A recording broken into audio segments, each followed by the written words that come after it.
Ladies and gentlemen, welcome back to another episode of the Irish Breakdown Podcast, brought to you by our friends over at FanDuel. Happy Thursday. We're one day closer to the weekend, one day closer to the Blue Gold game that happens here at the end of this month. Brian, still a lot of Notre Dame football to talk about, and that's what kind of leads us into today's discussion. About a month ago, a little bit less, before Notre Dame kicked off spring training, we had a show and we talked about some of the questions about this program that we didn't really know yet going into the spring, and that's what we're going to really recap in part one of today's show. Now, some of these questions have answers, and then others, for obvious reasons, like we're going to dive into, they don't necessarily have answers yet. And then part two of today's show, we're kind of broadening the scope a little bit, and we're talking about something a little bit more big picture, in that we had a lot of questions on how Notre Dame was going to respond to that playoff snub back in December. And there's been some things that we've seen and a lot of things that we've heard to let us know that this team is responding in the correct way. So we're going to dive into that in the second part of today's show.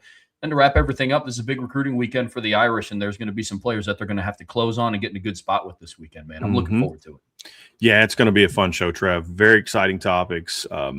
Just as we're talking through kind of what we want to talk about today, it can be a challenge putting these shows together because you're like, I really want to talk about this topic, but it's like we should probably wait till after the spring to have this discussion, or this is probably more of a summer topic, or man, love this conversation. But, just as far as the timing of it and kind of thinking through today was kind of easier. It's like, well, look, we're at the midway point of spring.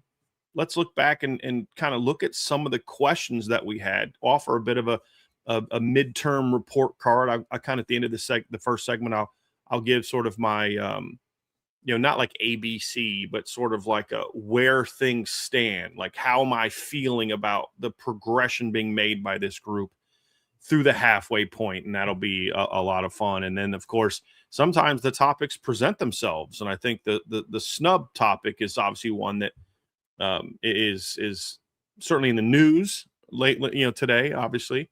Had it when I was at practice yesterday. Had Heather Dinich was sitting a couple seats down, watching practice and taking notes and things like that. It was actually nice to see a national media figure at practice actually paying attention, and to where you could feel like if they give a assessment, you actually feel like they were watching practice. There's been plenty of times I've seen someone from ESPN be here at practice, and I see them the entire time because they're like 3 feet down, just talking to people the whole time, and then write an article about what they saw in practice. And I'm like, yeah, but she was locked in, and that was obviously appreciated to see that. But she wrote an article with some quotes from CJ Carr and Marcus Freeman, Leonard Moore about, hey, here's kind of what we're feeling about stuff. And then you hear things about how practice has gone, and we'll get into that. It's going to be a very fascinating topic. And then big recruiting weekend, Trev. I know that like the junior day was back in March, but every weekend except for Easter weekend, because obviously Notre Dame isn't going to have recruits on campus Easter weekend, has been really a big weekend. And they didn't do just like one junior day. They're kind of turning every weekend into a really important weekend, and this one is no different. This is a huge, huge weekend, and we want to talk about that. But I want to kick things off, Trev. And if you look, we're not doing a mailbag today. We'll have a full mailbag tomorrow, but there's a question that you want to get answered. We have a super sticker here from my Guy Allegretto. Thank you very much, my friend. Semper Fi. If you have a question you want us to address today, go ahead and throw a super chat in there. We'll take care of it. You can also always put those questions on the message board at boards.irishbreakdown.com. But if you have a question, throw the super chat in. Otherwise, we'll obviously do a Q&A tomorrow. I'm looking forward to tomorrow's mailbag, Trev. But let's get things rocking and rolling, Trev, because we're 7 practices in. They'll probably have about 14 practices. Is usually kind of what they end up doing. We are now, they started on April 20th or March 20th. They'll finish on April 25th. We're now April 9th. We're kind of at that. I mean, in almost every way possible, we're kind of at that halfway mark of the spring. And so obviously we've seen some things, but we can't base this segment on only what we've seen. This is going to be partly what we've seen, and then partly the intel that we've gathered here over the last couple of weeks about how players are progressing and things like that. And that's where this comes from. But it's sort of like a state of the spring evaluation. Obviously, we'll have a more full picture at the end of spring. But where are things now? I thought that'd be a fun way to kick off our show today. I agree with you completely. Like I said, a month ago, we did a show posing some of the questions that we we don't really know yet. It's what we did know and what we didn't know about this Notre Dame football team when we divvied it up between the offensive and defensive side of the ball. And that's kind of what we're going to do today. And there are some answers to questions that we do have. And one of the first ones that we had going into spring was, what's the offensive line going to look like? If you guys remember at that time, that's when that video got posted about CJ Carr, the offensive line room, a bunch of Bose headphones. And it came to our attention that the lineman room in that meeting was seated a specific way.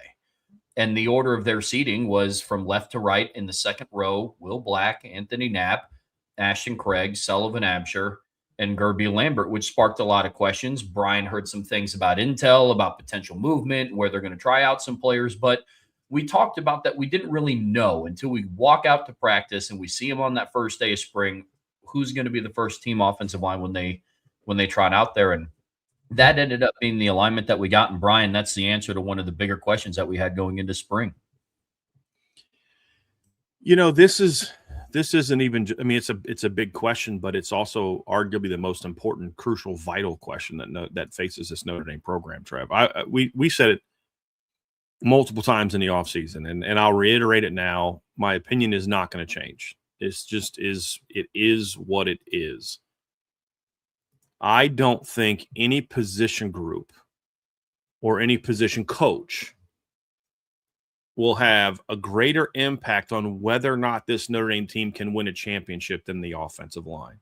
And you could say, well, hold on a second. Like, they played for the title 2 years ago in a year where they had all these injuries, and you complained about the coaching of the offensive line and all these other type of things. And my response to that would be, yes, but what did we tell you before and after that season? It was a down year in college football. And they were able to get by with things that they may not get by in other years. And this year is one of those years where I don't think it's a down year in college football.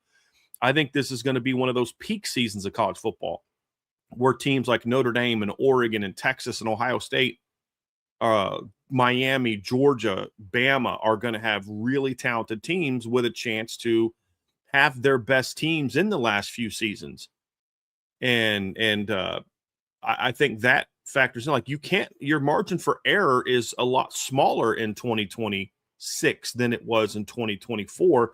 Not so much from a win-loss standpoint, because if Notre Dame wins 11 games in the regular season, they're in the playoffs. I mean, that's not a conversation that's going to happen. But it's more about, are you positioned to make a run if your line doesn't perform the way it needs to, if your receivers don't perform the way, if you don't get a pass rush and all these other factors. And when it comes to the offensive line, you don't have also Jeremiah Love and Jadarian Price to bail you out the way you have in the past. So this is a big season for the offensive line and a big season for Joe Rudolph. And a big part of the question marks that we had, Trev, was who's going to play where? Is it just going to be keep going with what you have, or are you going to have sort of the boldness to move guys around and say, yeah, I'm comfortable with this? Because look, this is not a shot at Joe Rudolph. This is a reality of coaching that we all, as coaches, dealt with. Those that are still coaching and those who used to coach, like myself. It's the knowns versus the unknowns, and leaning too heavily into the unknowns can get you fired if it doesn't work out. What do you know? I know Gerby Lambert can be a good right guard. I know that Anthony Knapp can play at a certain level at left tackle. I know that Ashton Craig can do such and such. But do you really know that Gerby Lambert can go out there and be a top-level tackle? I think he can, but I don't know. Do you think that Will Black can be a big-time left tackle? I think he can, but I don't know. Do you think Anthony Knapp can be an impactful guard? I've made that case for 2 years. It's still a projection. I don't know. I could be wrong. So there comes a level of boldness that you need to have to make decisions like that. And to see them all get made this offseason, I think it was very important. The other big thing is this, and we heard Marcus Freeman talk about this, and then we heard Joe Rudolph kind of confirm this yesterday, Trev.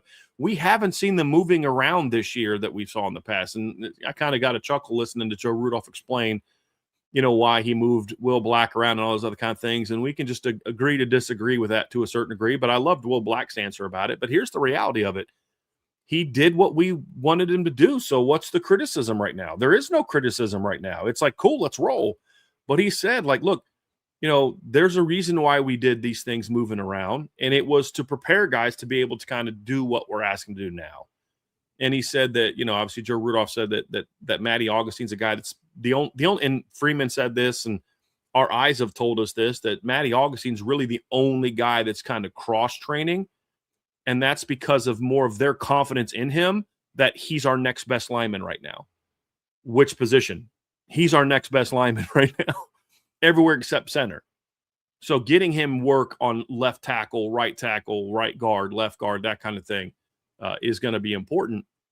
But keeping guys in one spot has been important as well, Trev. So having the boldness to kick Anthony Knapp inside, kick Gerby Lambert out, put an unproven player like Will Black at left guard or left tackle, and then moving Sullivan Absher over to the right side, I think creates an opportunity for Notre Dame to have their best offensive line. But, as far as of what we know, we're not going to talk about Charles Jagasaw because of just where he is. We'll cross that bridge if we ever get to it, of him being back at practice and us seeing, okay, that looks like the Charles of old. Physically looks like the Charles of old. We'll cross that bridge. I'm going forward with the thought of I'm not including Charles Jagasaw in my assessments of the line until we actually see Charles Jagasaw back out there. He's basically missed 2 seasons in a row, and that's just the reality of it. And I, fingers crossed, Trev, that he can, get back to where he can be. But right now it's about, okay, Sullivan Absher doing the job at right guard. And so even with that, I look at this alignment and say, this is what you and I hoped we would see, with one exception, and that is obviously we don't see Ashton Craig this spring. But Joe Otting came into this spring with a thought of he's going to be challenged by other people. From everything I've been told, Joe has kind of just been that guy at center, which tells us that Joe has also made a jump this spring to put himself in better position to be that guy at center should his number be called. Trev, that gives me a much greater sense of hope that this is the year that Joe Rudolph puts it all together. There's been some really good things through his tenure, but it's never been able to put it all together. The run blocking in 24 was really good, but the pass blocking left something to be desired. I think last year the pass blocking improved after the opener, but the run blocking wasn't as good. Why? Was it a lack of continuity? You lose Charles Jagasaw, who you had as your entire your right guard all spring. You've got Sully and Gerby playing there. Then, halfway through the year, you lose Ashton Craig. A week later, you lose Billy Schrouth. Emil Wagner kind of takes a bit of a step back. There's a lot of reasons we can point to. There's always reasons. There's always reasons why it wasn't this or it wasn't that. But this is the year where it's kind of, you got to put it all together, where it's like, okay, it's time to really say we're going to be dominant in the run game and we're going to handle our business in the pass game because we have the talent, the size, the length, and all that stuff, and the coaching to get that done. I'm more confident in that today, on April 9th, 2 days after my mom's 70th birthday. I completely forgot to wish my mom a happy 70th birthday in our Tuesday show because she's out of town. She's on a cruise. So this is how much I love y'all. I didn't go on a family cruise with my parents and my mother and her 70th birthday and my nieces and nephew because I had to be here for y'all so we could be at practice and get reports and do these shows with you. That's how much I love you guys. I just want to throw that out there so you guys know how much I care about you. But, I'm more confident today that this line is going to be what we hope it is than I was when we did this show the day before fall camp kicked off, or spring practice kicked off.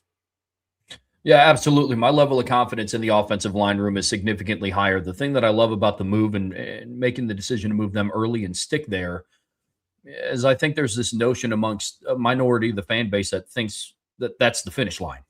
Hey, as long as Joe Rudolph puts the right guys in the right spot, it's good. Right. Let's roll. What up, Wisconsin? It's like, no. That's this is the starting tape. This was step one in a process of becoming an elite offensive line. We've been preaching for years. You could argue years, but we've been preaching for months that Joe Rudolph needs to put together the right starting offensive line from the beginning. Not, you have injuries that cause you to put in the people that should have been starting right away. It's from Jump Street. Can you put together the correct offensive line? And he's done that. Now it's about getting them to play cohesively as a unit. And that job's still not completely done because We don't know when Ashton Craig is going to be back. You roll with the thought that Joe Otting is just going to be your guy into Wisconsin until shown otherwise, or else your offensive line won't be at its full potential when you go up to Lambeau Field.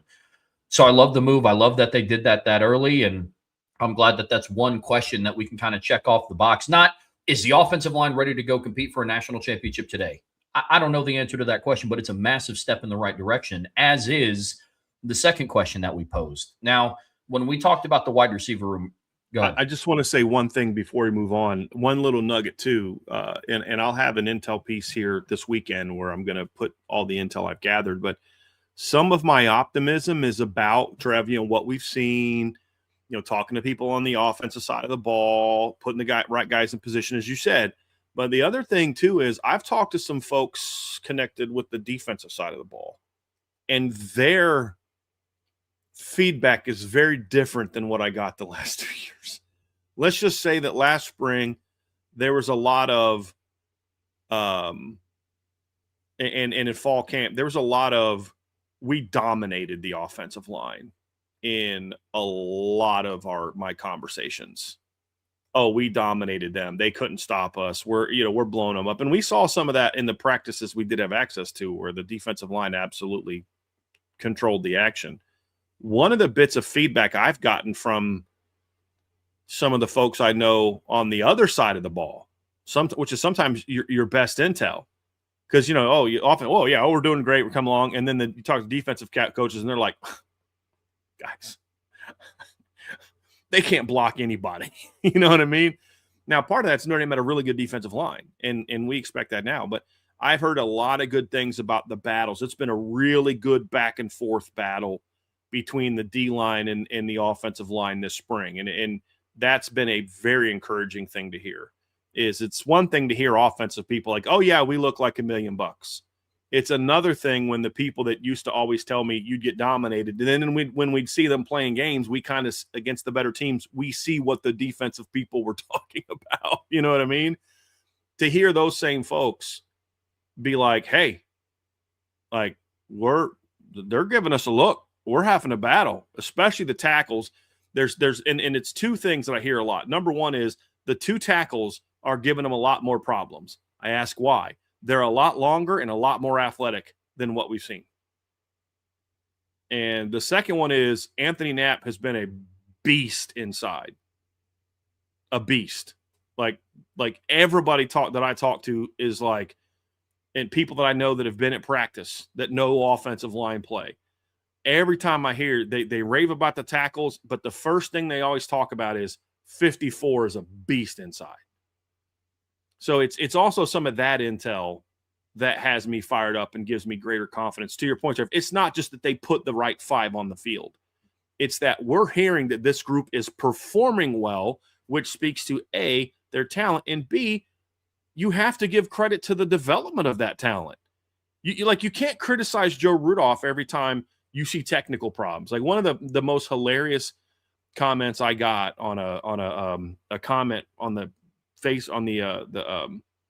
podcast page was, yeah, I know Anthony Knapp and Emil Wagner played bad, but I can't listen to you anymore because I can't believe you're blaming Joe Rudolph for that. Who am I supposed to blame for that? Right? So like we criticize Joe Rudolph when the line doesn't play well. So when you hear that the line is playing well, you don't then get to be like, well, that's just their God-given ability. It's not about coaching. But now it's like, well, you got an agenda. So when I hear these things, that gives me hope that Coach Rudolph and Coach Delaney, who has to be an important piece of this, because you've got 20 offensive linemen. And you see practice, you see him working with guys, starter caliber guys, while Joe Rudolph's over here. So like I give them both a lot of credit, just like we do like Harris Biven and Nick Sebastian and Javon Codlin and a lot of the other assistants who are doing a lot of good things. But to see them and hear how well they're performing, to watch the clips that Gideon put up on the IB thing yesterday, is to see the pad level improvement, to see the leg drive and those type of things. You also got to give a lot of credit to the coaching staff for getting to see them taking those steps. And that's another reason why I'm very excited. And I shouldn't say excited, very encouraged about what I'm hearing from the Notre Dame offensive line so far.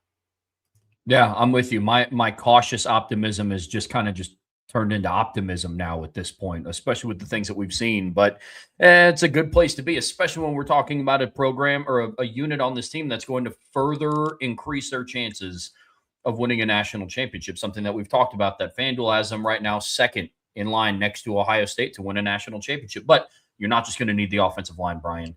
You're also going to need the wide receivers. And a couple of weeks ago, we posed the question of, we don't know what the wide receiver rotation is going to be yet, and we still don't. But one of the answers that we do have, and one of the things that we talked about during that, is regardless of what the rotation is, because we said, Brian, coming out of spring, especially not the halfway point going into at spring, we're gonna have to be like, yep, the receiver is going to be this guy, this guy, this guy, this guy, and this guy. And then it's a battle for who's going to be in that sixth spot. The ceiling in the room is immensely high. The talent in the room, the depth of talent in the room is immensely high. The biggest thing that we wanted to see was the development of that young talent. And the wide receiver room is coming along very, very well. That is an answer that we do have at the midway point in spring. Like what don't we know about the receiver room? We still don't know what the rotation is going to be like, right? We don't, Jaden Greathouse isn't completely back to full speed. We haven't seen Quincy Porter yet. Other guys are coming along. We're at the halfway point of spring. I think it is way too early, Trev, way too early to be writing off this player or assuming this guy is going to do well or this guy is going to, to do this or that. And I'm trying to stay out of that, like let's all jump on the Mylan Graham hype train, or maybe we just say, let's see how he continues to develop. Let's see how this guy continues to develop. The Bubba Frazier hype train that's going on, which we kind of would argue that we started that, with our evaluation of him, but it's not so much about the one guy.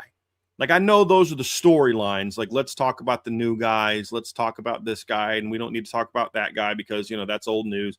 But the reality is what I'm hearing from the people that I talk to, and then what we see is it's not just the arrival of Mylan Graham or just the arrival of Mylan Graham and Bubba Frazier or just the emergence of Micah Gilbert or just the emergence of Elijah Burris or just the Jordan Faison taking another step now that he's actually a full-time football player. It's none of those things individually or why we can sit here and say, despite the fact we have no clue what the rotation is going to look like in the fall, we have an answer about this receiving core and that it's going to be big time because it's Trev, it's those guys. I've heard good things about what Jerome Bettis Jr. is doing. I've heard good things about what Cam Williams is doing this spring. He's having his best spring, and that's not hyperbole, and that's from sources that have not been overly praiseworthy of Cam in the past. Caden Finley's coming along. Devin Fitzgerald's coming along. It's the, Logan Saldate's having a really competitive spring. He's doing some really good things for Notre Dame this spring. It's the fact that, there's certain sources I know I'm always going to get the rosy picture from. And then there's the sources I know where it's I'm going to get a little bit extra criticism. And then there's the some that are in between. But between what we've seen and then talking to the sources, I feel really good. And even just the clips they put out, you got to stop reading too much into a clip, but it's a lot of flipping clips they're putting out of receivers making big plays, you know what I mean? And making crazy catches and beating guys we've seen Micah Gilbert a couple times beat Mark Zachary badly. And there's two ways you can look at that. One is what happened to Mark Zachary. Two is, holy moly, Micah Gilbert must be crushing it because we've seen Mark Zachary play. We've seen Mark Zachary start games and play 3 games against an SEC team and who was the second starter? An ACC team, right? We've seen him against a Big Ten team. We're not talking about he went out there last year against, Directional State University and locked the dude down who's, is closer to playing at the FCS level than he is playing in the Big Ten. You know what I mean? We're talking about, we saw him going against Power 4 players, guys that are going to, get drafted this year. We saw him and we saw the ups and downs he had, but we know what he can do. He was not getting torched like that. When he got beat by Purdue for a touchdown, he was right there. It just play the ball better, play the transition better. To see him get run by, it's that tells me more about Micah Gilbert than it does Mark Zachary. We see another play where he's making a great pick. But it's you're seeing it from over and over. And then when you talk to the people that I talk to, it's somebody in the chat said it's the Carr effect. Well, I mean, some of the big catches we've seen were passes from Noah Grubbs, and one was from Blake Hebert. So it's about the receivers. We don't know who the rotation is going to be yet, Trev, but I have a lot more confidence that we're going to get the most out of this group than we have in a while. And a big part of it isn't just Mylan Graham or Bubba Frazier or Micah Gilbert. It's all of it. It's all of it coming together. And there's such a greater sense of like, there's just greater depth and speed and skill that it's hot. It's really raised the level of competition in the room. It's widened the margin for error to where it's not anymore, well, Micah Gilbert breaks out, they're good. If he doesn't, they're in trouble. It's if Micah Gilbert breaks out, they're going to be money. If he doesn't, next man in. It's going to be Quincy Porter. It's going to be, Cam Williams. It's going to be, Jerome Bettis Jr. or Elijah Burris or somebody else. Maybe they put Mylan Graham into the boundary. Maybe they put Burris into the boundary if those guys aren't playing well. It's the depth of talent, and then that talent starting to manifest of what we see, but then also what we hear, that gives me a greater sense of the receiver room's going to be fine. We're now debating just how good they're going to be, not if they're going to be good. And I think that's a great place to be. And then, of course, over the course of the spring, going in fall camp, we'll get a better sense of what the rotation will look like. But right now, I would argue the list of guys that are in some form or fashion pushing for a spot in the rotation is double digits. And it's growing as we get further into spring. It's not decreasing because you're seeing Bubba Frazier come along. You're seeing Devin Fitzgerald coming along. You're seeing Caden Finley coming along. You're seeing Logan Saldate starting to do some things. So we might have been talking about 7 or 8 guys to kick spring off. Now we're talking about 10 plus guys that are doing things where it's like, okay, you may be 10th right now, but you keep doing what you're doing. You may be 6th or 7th by the time we get to Wisconsin. And that's where a lot of my optimism comes from. And that's why I can confidently say I'm a lot more excited about the receiver room, or I shouldn't say excited. We've always been excited. I'm a lot more confident that what we think we're going to see now than where I was. Now it's just about finish the spring strong at that position group. Keep the competition high. Keep doing what you're doing. That's now the next step. But for right now, Trev, I'd say this is an answered question. Mylan Graham is what we hoped he would be. Bubba Frazier is what he hoped he would be. Jordan Faison is what he hoped we would be. Micah Gilbert is making the growth we hoped he would. And just across the board. And that gives me a great sense of confidence in where this room is at right now. Yeah, I echo a lot of the same things that you're talking about as well. I mean, I feel like we're having almost the identical conversation about the wide receiver room today that we were about the defensive line this time last year. And those conversations were a lot of, hey, I don't know how good they're going to be. We know that they're going to be good. The question is to what degree. Are they going to be a top 10 unit? Are they going to be a top 5 unit?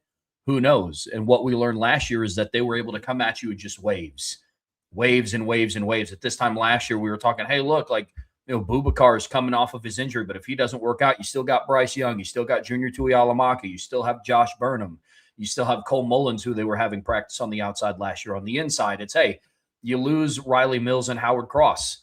Very similar conversation. Hey, you lost Malachi Fields and Will Pauling, but you still have Onye and Rubio and Heinisch, and you brought in Jared Dawson. And so a lot of similarities between those two conversations. And what did we learn about the defensive line group? Once they were turned loose and once their defensive coordinator and the position coaches all got on the same page, different conversation for a different day, we saw what that defensive line group was capable of. I'm feeling very, very similar to the offensive line or to the wide receiver group. And that's really promising. There's a question in the chat from Ballpeen Shillelagh. He says, Brian, if you're willing to answer, when's the last time you felt this good about the receiver room in the offseason? It's going into 2018. Like, this is how I felt watching now, we got to see more of the team that spring, but this is how I felt the spring of 2018 when every time we'd go to practice or every time I'd talk to someone about practice, they're like, dude, we could not cover Miles Boykin. He was killing Julian Love today. And then we'd see, like, come get out of here. And then we'd get to go to practice because we got to go to more practices back then. And then you're like, dude, yeah, Julian Love can't cover that guy. We all knew Julian Love was a dude. I mean, he was coming off a year we had, set a program record in pass breakups. You know what I mean? Like, he was a dude. He had 2 pick sixes in 2017. Like, he was not like, this isn't like going into 2017 when Julian was still coming off his solid freshman season and all that. We're talking about, like, he was a dude. And watching Miles Boykin and Chase Claypool just beat him and Troy Pride like drums in spring practice, when we know those corners were really good players, is something that you're excited to see. It's like, I remember I was talking to a source. I put this on in an intel piece before the spring that said, Micah Gilbert's been Leonard Moore's kryptonite. And you're like, oh, okay, sure, buddy. It's a kid with 9 career catches who's averaged like barely 10 yards a catch. You know what I mean? Like, whose claim to fame so far is like catching a no-look pass. I'm being somewhat pessimistic because we've always liked Micah. It's just more about like just not proving it. Yeah, sure, that guy's giving Leonard more problems. And then you get into the middle of spring, you're like, oh, now I see it. So like that is the last time I was this confident. Optimistic every year. I mean, I'm always optimistic at this point in time. That's what spring is. It's hey, we're seeing this, we're seeing that. It's optimism. I'm always optimistic. We've been optimistic about the receiving core in the spring every year, Trev. I mean, since we started the show. It's okay, but what's your confidence level? This is the most confident I've been since then. And it's a similar situation where I always talk about Miles and Chase, who were coming off of 2017s where they were just kind of, like they were okay. Miles was nothing but a part-time rotation guy in 2017. He had the nice breakout in the bowl game and all that kind of stuff, but like it wasn't like he was an established player. You'd lost, Equanimity St. Brown, but that spring it wasn't just those guys. It was also the fact that Chase Claypool had started to kind of have a little bit of a breakout in 2017, but we weren't there's no Kevin Stefferson. He was off the team now. Chris Fink was a guy that had only 6 catches the year before, and we're wondering kind of how he's going to be, and we don't know this. And then Chris Fink was another guy that was starting to ball out that spring. And then 2018, I would argue, has been their best receiving core outside of 2015. And I would actually argue it was the more complete receiving core. There was no Will Fuller in 2018, but I think you could say I'll put Chris Fink and Chase Claypool against Chris Brown and Amir Carlisle any day of the week. Now, 2015 had more depth. They had Torrey Hunter Jr., Corey Robinson, and that's why I think it's the most confident I've been since that group. But I think what it'll look like is it'll look more like the 2015 group, maybe without like a Will Fuller, but where there's just 5-6 really good players that can hurt you, and that's what we've seen so far. So it's a very good question, Ball Peen, which I think puts into context the excitement. Because again, we're excited about the receivers every year. We can be honest about that. Some years they pan out to be pretty good. Other years they're not. And more often than not, they're not as good as we hope that they'll be. This is a little bit different. Yeah, absolutely. Let's flip the conversation over, Brian, to the other side of the football and talk about the secondary. Going into the spring, we didn't necessarily know who was going to play where. Outside of, we knew Leonard Moore was going to be in the boundary. We knew Tay Johnson was going to be a field safety. And we knew Adon Schuler was going to be the boundary safety. But we had some questions around, okay, we knew before Mike Mickens' departure, they were going to try out, Christian Gray at the nickel. Was that going to remain true with Aaron Henry as the defensive backs coach? There's a lot of conversation, and there's still a thought that DJ McKinney just walks into the starting field corner spot when he arrives on campus in the summer. But now, after some of the things that we've seen in the spring, the secondary rotation and who's going to play where is really starting to take shape, and that's also really promising. I feel as though, Trev, as you said, the certainty of who they are, it's very clear to us now that Christian Gray is the guy they really want to be the nickel. I mean, we're really seeing them push that. People ask, oh, he's getting beaten. First of all, again, if you're just basing us off what you see in clips, when most of the clips are pro offense in these clips, I think you're kind of confirmation bias. I would also say, remember, he's learning a new position. That's going to result in more mistakes. I think sometimes with a team playing more zone, you see a guy getting beat by 5-6 yards. You assume he made the mistake. You don't know what the coverage was. You don't know if the safety was supposed to be over there. Because I remember a very similar play early in fall camp where they tried to throw an outside go route, and the corner was beat by 3-4 yards. The safety came over to get the pick. Well, why was the corner beat? It was cover 2. that's where the corner was supposed to be. And the safety was supposed to be there. So there's a lot of things we don't know. But what we do know is that they are really pushing the Christian Gray to the slot. But I also think the other answer is who else would play a lot in the nickel? It seems as though Dallas Golden is still doing both, but is even more so being pushed as an outside guy. And we're seeing a lot more of Christian Gray and Jaden Sanders in the nickel, which answers a little bit of our question. Now, that could obviously change moving forward, but I think we can say with good confidence that right now, the experiment with Christian Gray at nickel is much more than an experiment right now. And I think that gives us at least a little bit of an answer to a question. I do think we can still ask, can Christian handle that position? That is still up for debate. It's still too early to answer that question, but clearly that's something that they're pushing for as we continue to move. And he's going to have his learning a new position ups and downs. The light may never go on where he locks it down. But I do see some things from, looking through drills, just how comfortable he is with the footwork. There's a lot of things we're seeing that are going to factor into why I think he's got the capability of handling it. But if not, we're seeing who those answers will be if he can't handle it. And it's Jaden Sanders and Dallas Golden. I think those are the two things that we're seeing a lot more of, that we can say, okay, this is what I think the pecking order is starting to show itself as moving forward. Yeah, absolutely. There's definitely a lot more clarity there. And the thing that I want to remind a lot of fans of is Christian Gray's essentially been playing nickel for like 3 weeks. This is going to be a learning process, always was going to be. And I know it's different. It kind of depends on how you want to phrase it, how you want to spin it. And, you could say he's been playing it for 3 weeks or he's been playing it for half of spring. How have you, 7 practices. Let's not forget that Dallas Golden didn't arrive until the summer and didn't start even practicing at nickel until like late in fall camp when he needed to make that transition. And he ended up being a very much more than serviceable starter as a true freshman. Just needs some time to get his feet under him. I'm with you. But you mentioned a player, Brian, and you talked about Jaden Sanders. And that's another thing that we're kind of more well aware of, talking about the newcomers as a whole. And they are coming along, and especially with the transfer portal class. And obviously we can include the incoming true freshmen as well. But when we looked at the transfer portals, especially, we look at them on paper and it's like, yeah, I think they're going to be good.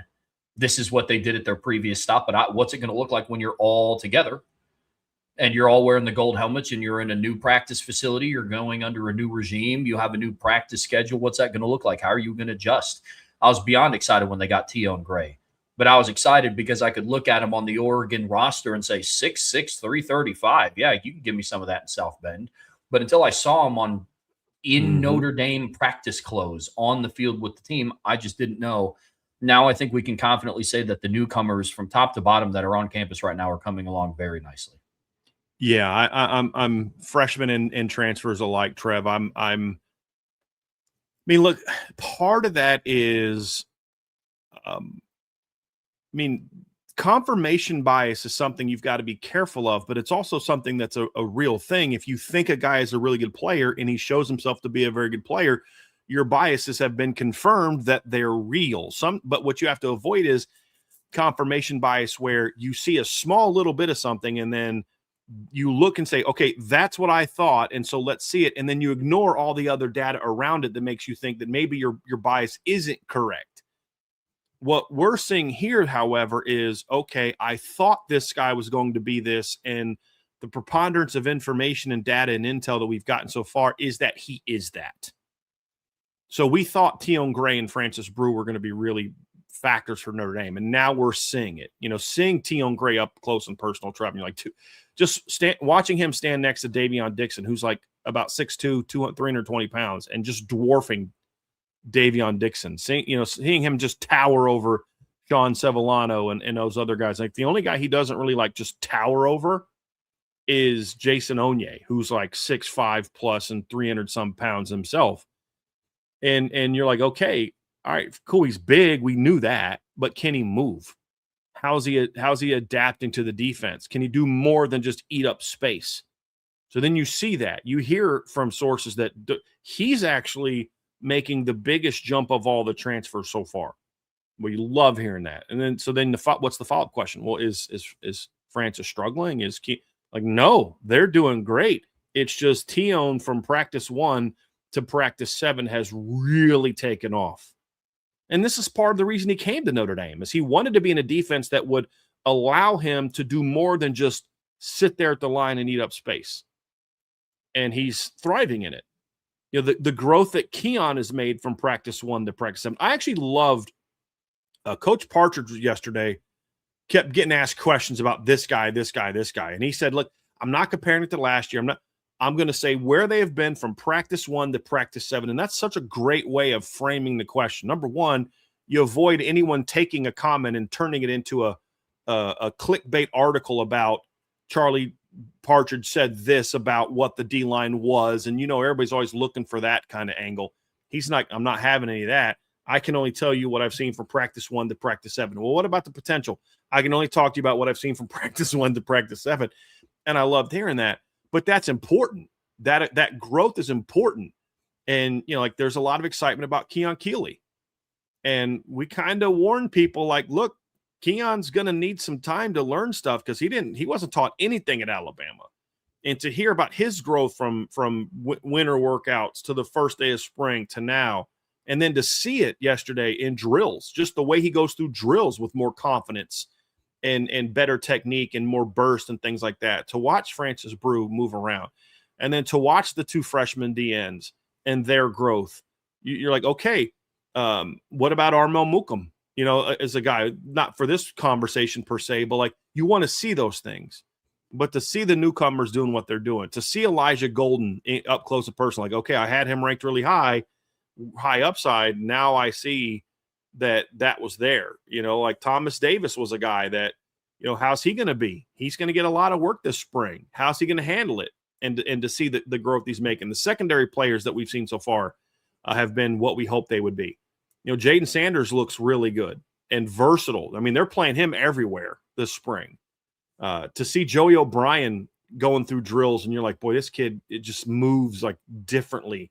I've talked in the past, Trev, about those guys that it's just different, and you don't really know how to explain it. And I've talked about this, like Jalen Smith was that way. You'd go to practice and you're like, this cat just moves different than everybody else.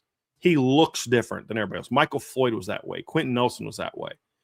The Xavier Watts was that way. And that's why I used to get so frustrated that he was being buried, because you're like, dude, I'm at practice and I'm telling you, like, this is a dude. And Benjamin Morrison was that way. And I remember, it's funny, I was talking to a father of a cornerback who was on that 22 team who was older than Benjamin. And he was like, explaining like nobody had a problem with Benjamin passing people up. And I'm like, why is that? And they're like, because we all could just see it the first day of practice. All the parents were there, and he's like, we could just be, who's that guy? Like, you could just see it. Like, I know what my son can do, and my son's a really good player. And then you watch that kid and you're like, oh, like I've said this about myself. Like I had a very high opinion of myself as a quarterback and the level that I could play at. Then I went and watched Ronald Curry play in person, and I was like, oh, that's what a big-time college football player looks like. I ain't that. You know what I mean? Like, and you have that self-awareness, but they're just different. And that's how, when you watch somebody, that's how Rodney Dunham moves. That's how Joey O'Brien looks. And that's how Aiden Pouncey looks. That's how Bubba Frazier looks. That's how Will Black looks. And obviously he's not a newcomer, but like, there's just those cats. You're like, okay, this guy moves like that number 76. A perfect example is, remember 2021, I couldn't go to practices, right? Like back then Notre Dame had a policy of you had to be vaccinated to go to practice. So I couldn't go to practices. Vince was, and Sean Stires was. So they were practice. And I remember Vince calling me, during the practice, which you're not supposed to do, but he calls me and he's like, who's 76? And I was like, that's Joe Walt. He goes, okay. And he hangs up. And then he calls me back later and he's like, okay, here's why I asked. He goes, you could just watch him going through stretch and be like, that cat is different than anybody else. Just watching how he moved in stretch. And Notre Dame's always had like 2 or 3 guys like that. You watch this new group of newcomers, you watch Mylan Graham, you watch these guys, you're like, they've got a lot of guys like that. And it gets you fired up. You watch Grayson McHugh and you think more Will Black, Joe Alt, some of the studs we've seen in the past, you don't think other solid players.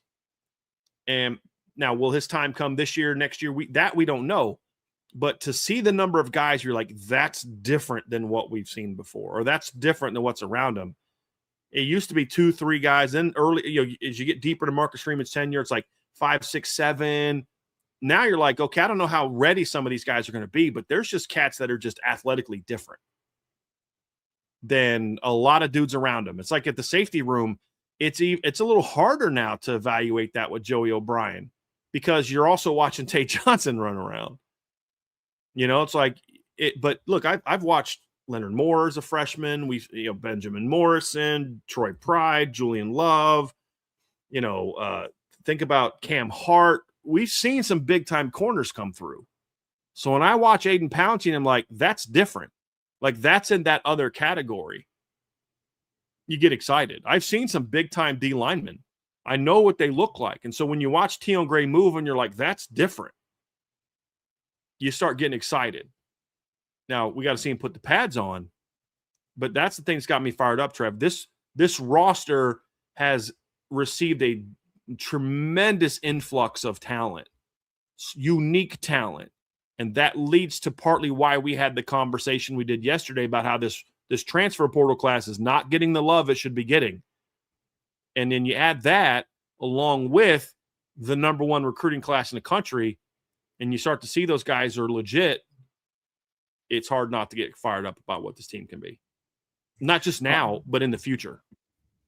Yeah, absolutely. I'm with you completely. And when we talk newcomers, it's not just specific to players, Brian. Notre Dame's defensive staff had an overhaul of their assistants because they moved on. 2 coaches moved on to the NFL. Max Bullough went back to his alma mater at Michigan State to be co-defensive coordinator.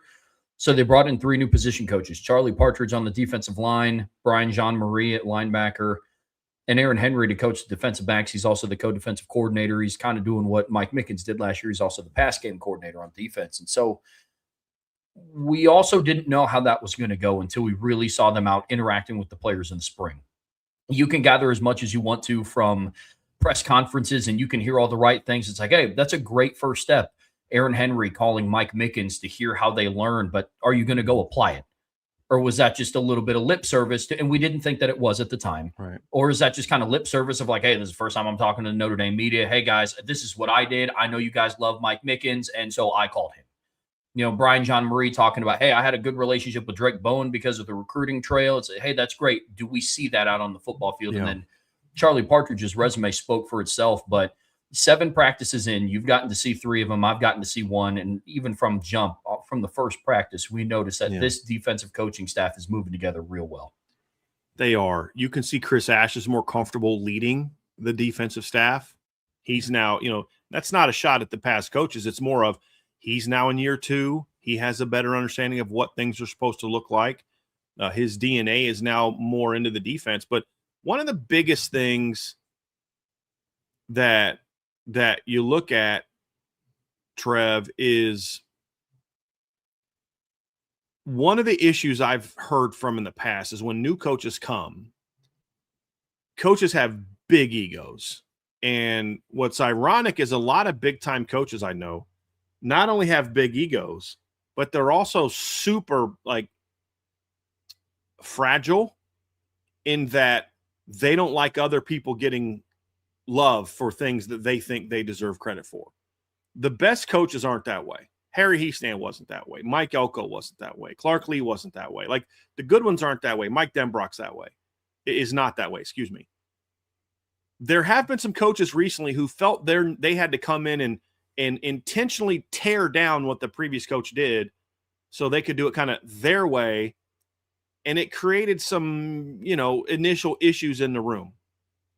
And you'd hear some of these stories from parents or players or other coaches or people in the program. The thing that I've loved is how much the current staff has intentionally avoided that and has just like, look, the foundation is strong. My job is to take it to the next level. And so you don't hear things about Charlie Partridge telling players in the room, like shots at Al Washington about what he's done. And then intentionally saying, like in the meeting room, like, I'm not getting, in the press, I'm not getting into that. but just say, look, I'm Charlie Partridge. All I can do is what I do. I don't need to worry about this. The foundation is strong. Let me take it to next level. Al Walsh did a great job of coaching football 101, and then he had those sophomore level classes, and he left me a great foundation. And now my job is to take it to the AP level, right? The advanced placement level. And same thing with Aaron Henry in the secondary, where he's not trying to reinvent the wheel. He's not trying to say, well, I got to do it this way that's very different because I got to make sure people give me my respect and not Mike Mickens. Same thing with Brian Jean-Marie, a linebacker. He's like, dude, I'm just here to do my job. I don't care what they've done in the past. My job is to do this. And talking to some of the people around the program that especially connected to linebackers, you hear nothing about him. Like, there's always things that are going to change. Hey, we're going to do it this way now. But it's being installed in a way of, hey, guys, here's what I like to do. Here's why we're going to do it. Not in a, let me explain how I want to do it while telling you how it was wrong the way it was done before. And that has allowed the players to kind of get an initial connection with these coaches where it's not like this petty, hey, man, I liked that coach who's now gone. And you're taking shots at him. Like, it's just been, hey, here's what our goal is. Here's what our standard is. Let's move forward together. And I think that's been huge. Absolutely huge. And from what I've been told so far, the buy-in to the way Marcus Freeman wants to do things, you can tell there was intentionality behind the type of people that Marcus Freeman hired as well. Again, not shots at previous coaches because those guys were that way too. But it can be a danger, as we said, when you have that type of guy and then you bring in someone new who's different.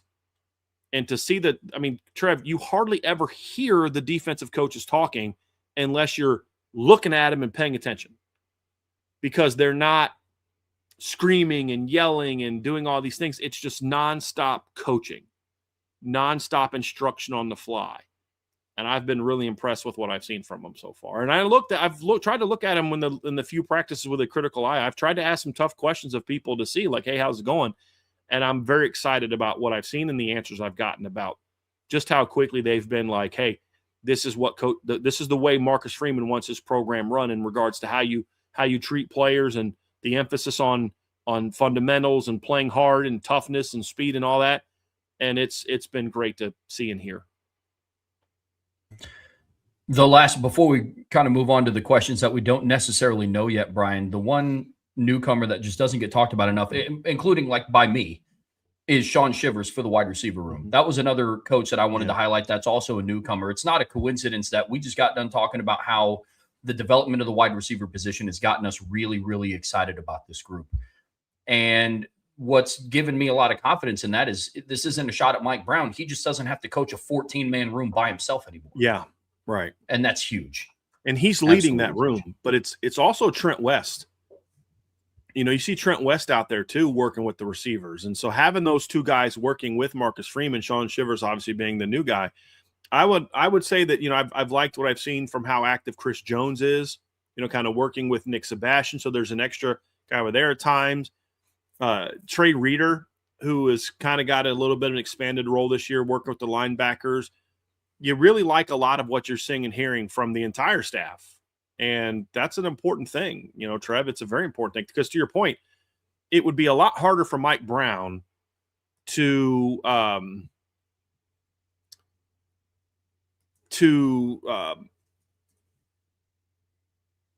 of get the top 1 to 14 development if it was just him. And that, again, I don't care who your receivers coach is. You can't give 14 players the full attention you need to. Joe Rudolph can't coach 20 guys in halfway through spring the way you need to.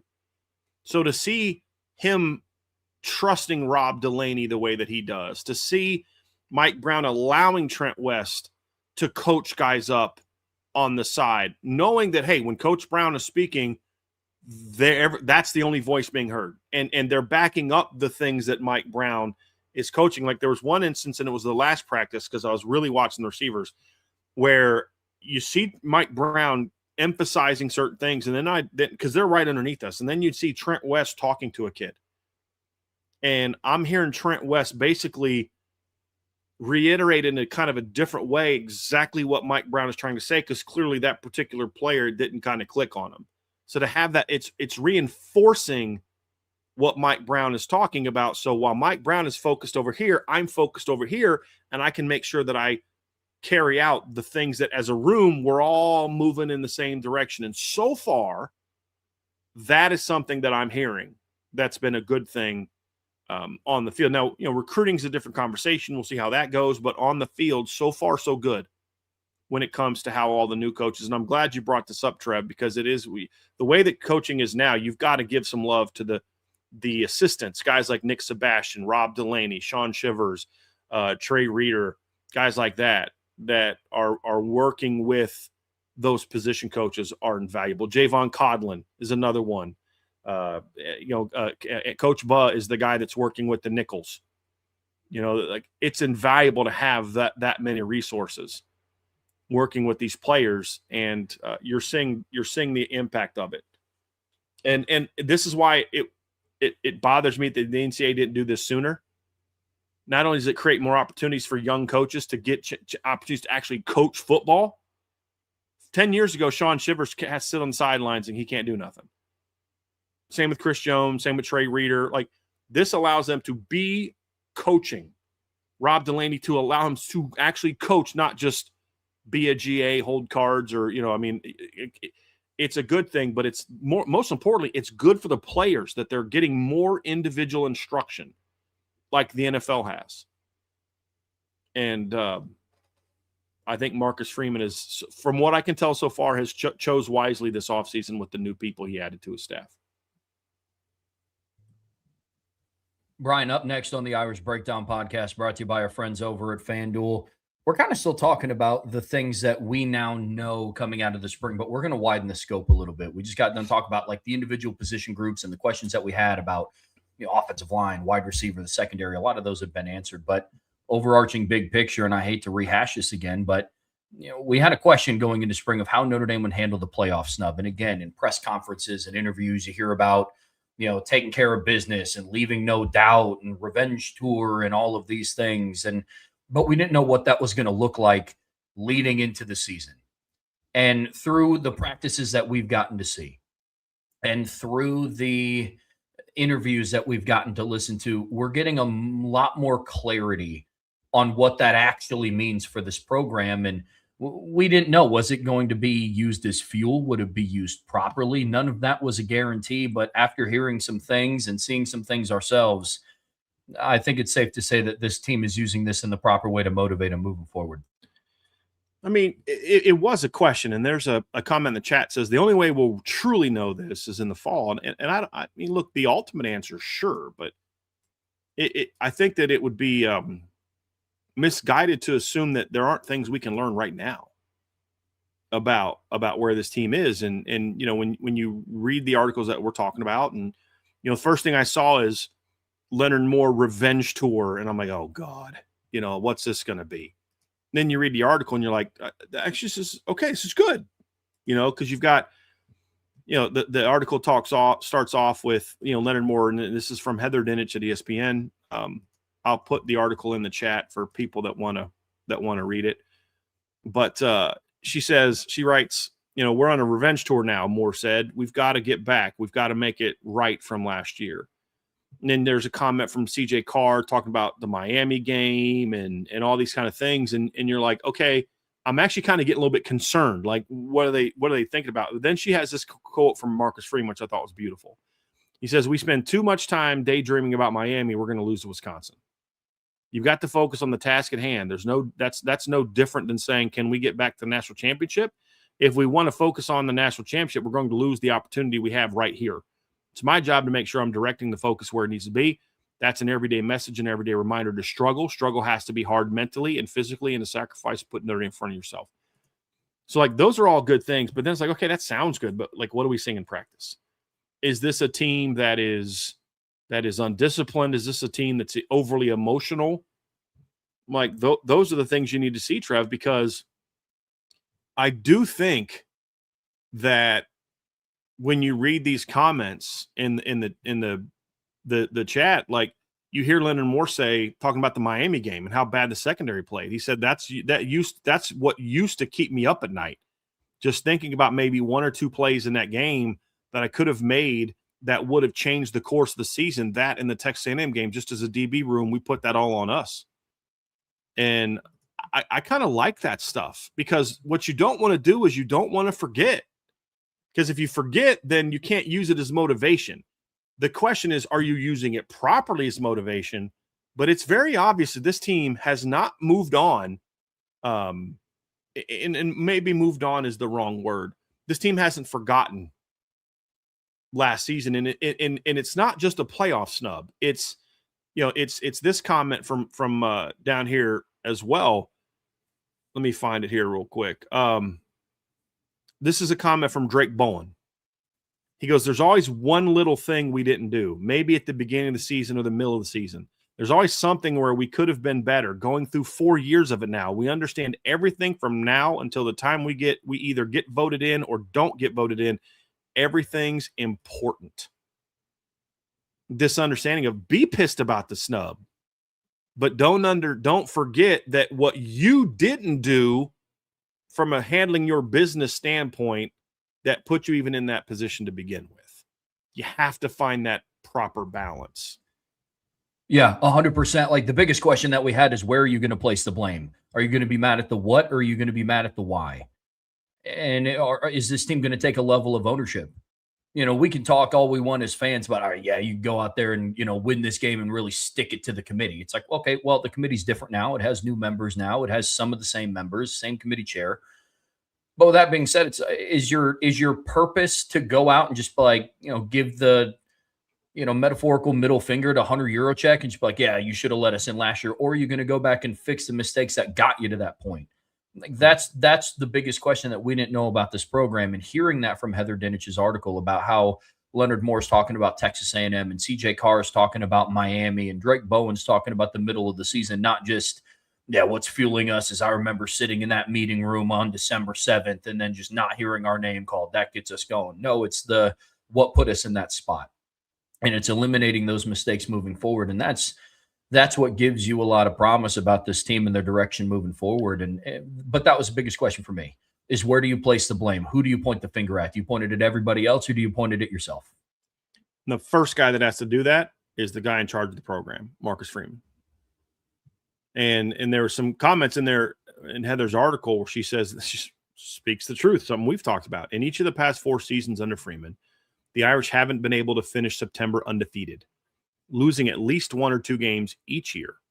He said the team has to start faster, and that's not just a last year deal.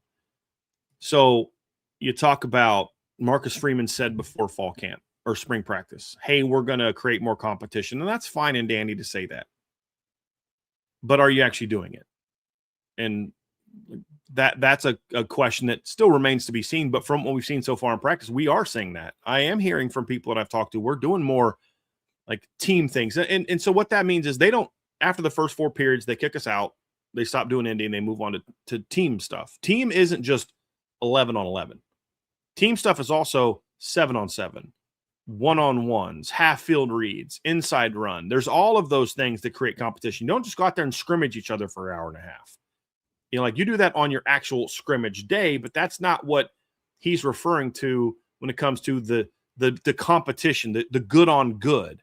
Good on good is sometimes a half field read. Half field read is a drill where literally it's just you're reading half the field. You got your 2 receivers, maybe a backside tight end you bring across. You've got your running back. They've got their, whether they want a nickel, a third linebacker, 2 inside backers, a safety, and a corner. And you're just reading half the field. And you're trying to narrow down sort of a part of the read. And then you move on and you build on that, and then you take it to 7 on 7. And a lot of times you'll do that when you're like installing new concepts. So we're putting a new concept in. So we're going to do a half field read because we just want the quarterback focused on reading smash. We're not worried so much about him going to the backside dig, on this particular play. We just want him to read the smash, or we want him to read smash to check down, or we just want him to read the post snaps. We don't want him thinking going to the backside dig or what does the blitz look. We just want him focused on the post snap read of the primary read of the call. then that builds into the 7-on-7, which then builds into the team reads, right? Like it's all building blocks, just like one-on-one starts those kind of things. And so seeing those things being done so much more as we're walking out of practice, we're seeing them go to these periods.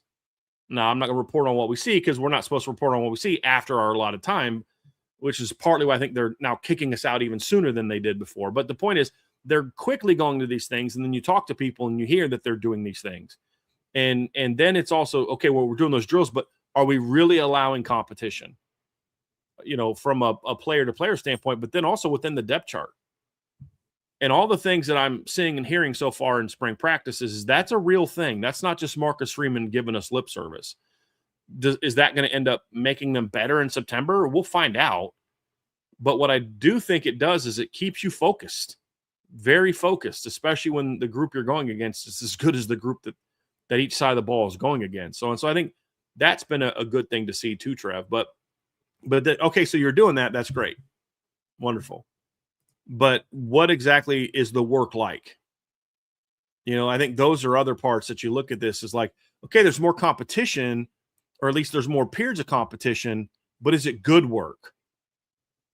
And, that's something we can't know because we're not there a whole lot. That's a kind of a remaining question to be seen. But one thing we have seen and one thing that we have heard is it's a lot more feisty than we've seen so far in practice. And I'll get into that more, but like, I think that is evidence of that is still very fresh in their minds. We'll talk about whether that's good or bad or whatever in a second, but when you talk about whether or not they still remember it, it's fine to say something to Heather Dinich, but that doesn't mean a whole lot to me because these kids are smart. They know what they're supposed to say, and they know the questions that they can be asked. Very leading questions are going to get you right to the answer that you want. I'm not saying she did that. I'm saying in general, I can get out of a player kind of what I want to know, and then I can spin that comment however I want to go a certain way. It's how you perform that tells us if that's still on your mind. And when you see how much, just even during one-on-ones, how much trash gets talked, and not even in just the fun, lighthearted way, but like they're going at it. Not fights, but like it's very contested. It's very chirpy. It's very pushy and shovey kind of way. And people say, oh, there's a lot of spring practice fights. Those aren't fights. A fight is when there's blows being thrown. Me and you pushing each other is not a fight. It's a shoving match. It's us being testy.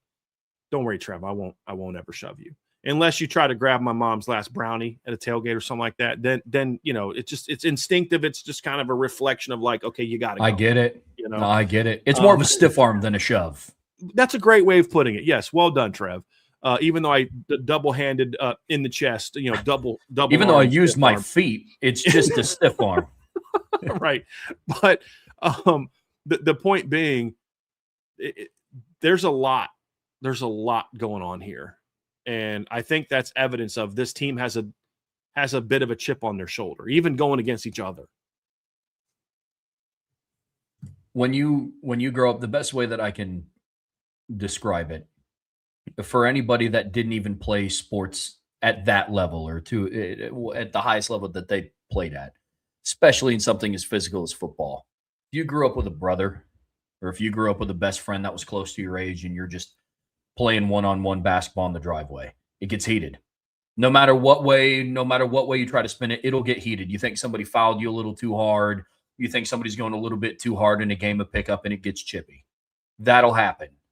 Now take that and apply that to the highest level of college football at schools like Notre Dame and Ohio State and Texas. If you don't think schools like that get chippy at practice, then you're gravely mistaken.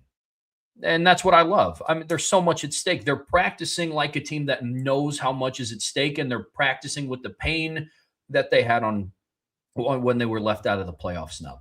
We talk about it all the time.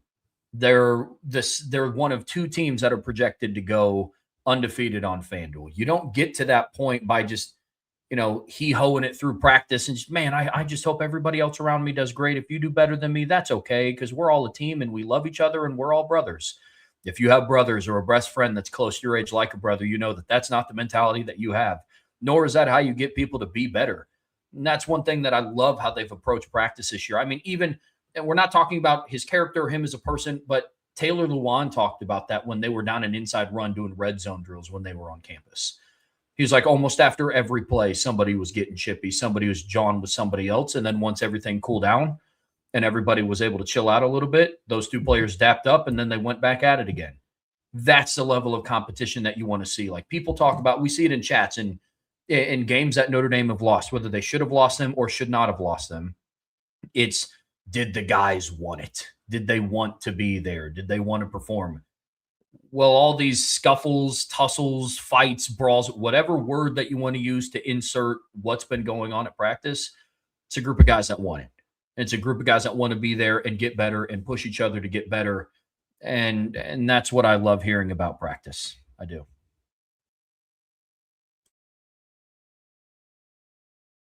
The reality is, Trev, is you can be feisty and competitive, and it's not a healthy thing. That's the other piece of this.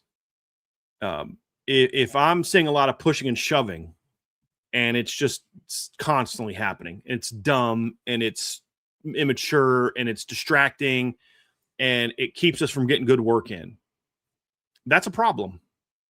Just being chippy and just, battling and those kind of things is not a good thing in and of itself. It's like with anything.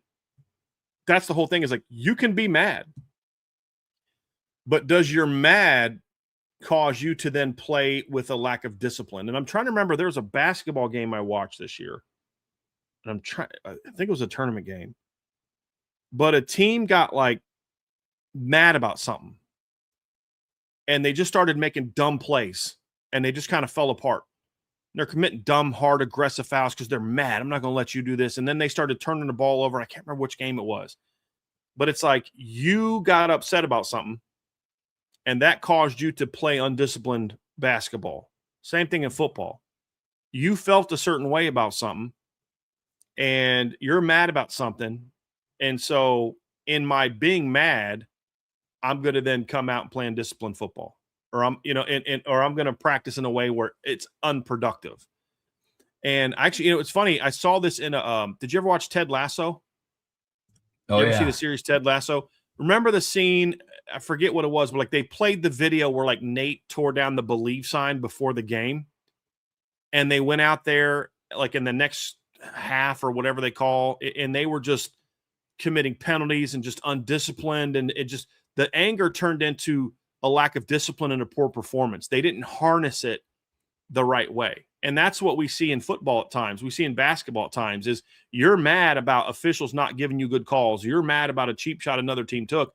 And instead of handling it the right way, we're like, okay, you want to do that? We're going to dominate you now. You turned it into something unproductive and sometimes counterproductive. The thing that I have seen so far and heard so far is I think this is a healthy chippiness. It hasn't crossed the line yet to where now it is something that's stalling the development this spring. It's creating undiscipline. CJ Carr's mad about this, so he's playing this way that's undisciplined. Or Adon Schuler's playing with a chip on his shoulder that's constantly causing fights, constantly causing us to kick him out of practice, constantly causing us to have to take 5-10 minutes away because we got to break up this next scuffle. And then the very next play, here's another scuffle. And then now it's like 10 minutes have gone by. We've got 2 reps in. That's counterproductive. You're now taking that anger, and I'm not saying any of these things are happening. I'm just using this as an example of what it could look like. But like the practice we saw where there was some pushing and shoving, lasted for about 10 seconds. Everybody went back, next play, because you could see it the play before. The way the play before ended, you knew what was coming the next play. Did you know what we didn't see for the next 5, 6, 7 plays of that period? We didn't see it again. We didn't see a cheap shot get taken. We didn't see someone the next play. We didn't see the next play, Notre Dame throw the ball over Don Schuler's head because he's now looking for Cooper Flanagan to go take his frustration out on. And now your chippiness has turned into an undisciplined play, and the offense just put 6 on the board. We haven't seen that. And it's more so 2 guys going hard at each other. And I'm not backing down. I'm not backing down. You're not backing down. So This is just where we are now. You know what I mean? And that's a smart thing, or that's a difficult thing to balance, Trev, from a player standpoint and a coaching standpoint. And so there's a comment from Justin Sniper in the chat where he says that's on the head coach to keep the team in check and promote unity and competitiveness at the same time.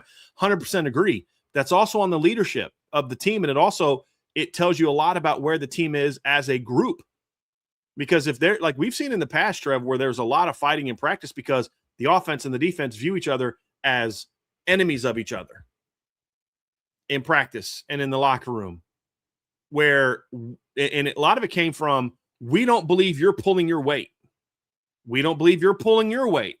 And now all of a sudden it's this. That's not what's happening here. This is truly a competitiveness.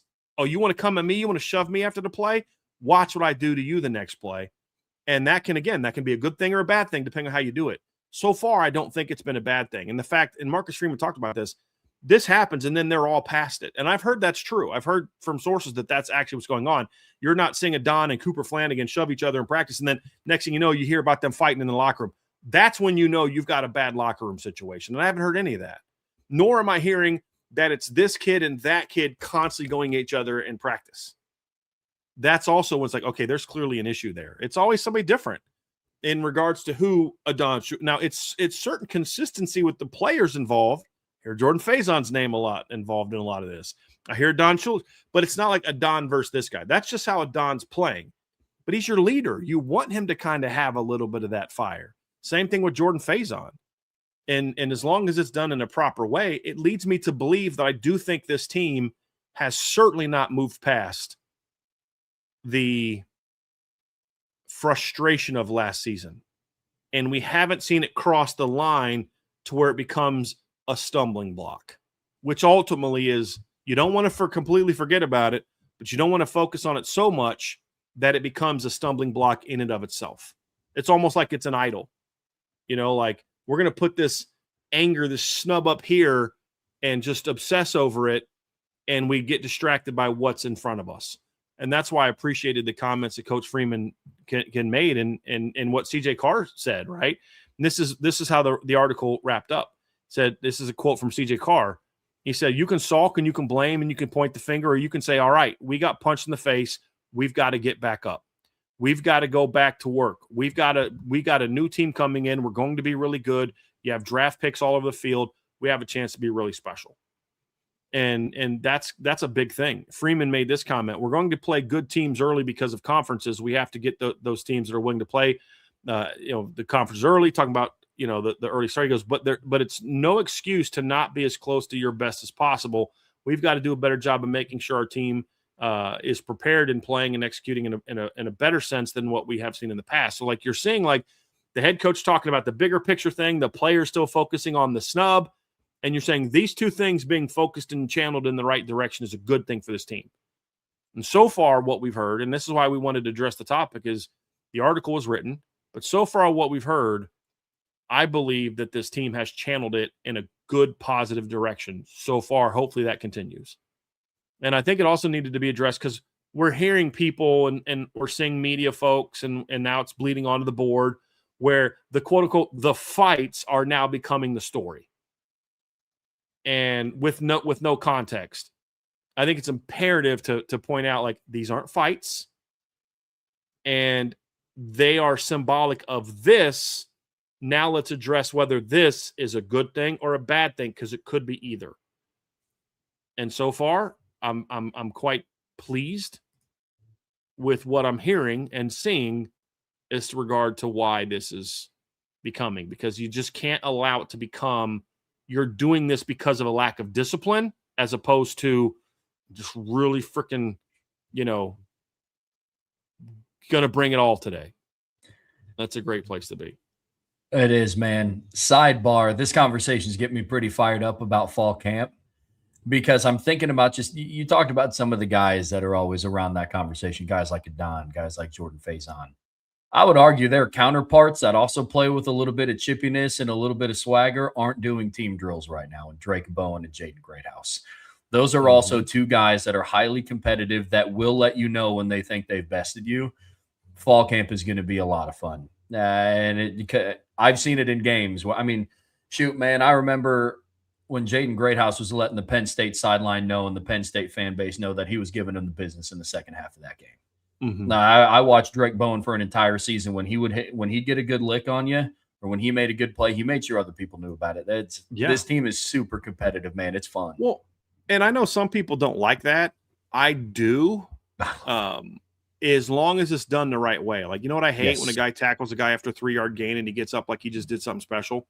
Yeah. You know, or a guy gets up and he's doing this in a no huddle situation. It's like, bro, go freaking get lined up. You know what I mean? Like, it can become, it's like with anything, Trev. I love an aggressive quarterback, but being an aggressive quarterback can lead to you being an undisciplined quarterback who turns the ball over too much. Like the same attitude done the right way or done the wrong way.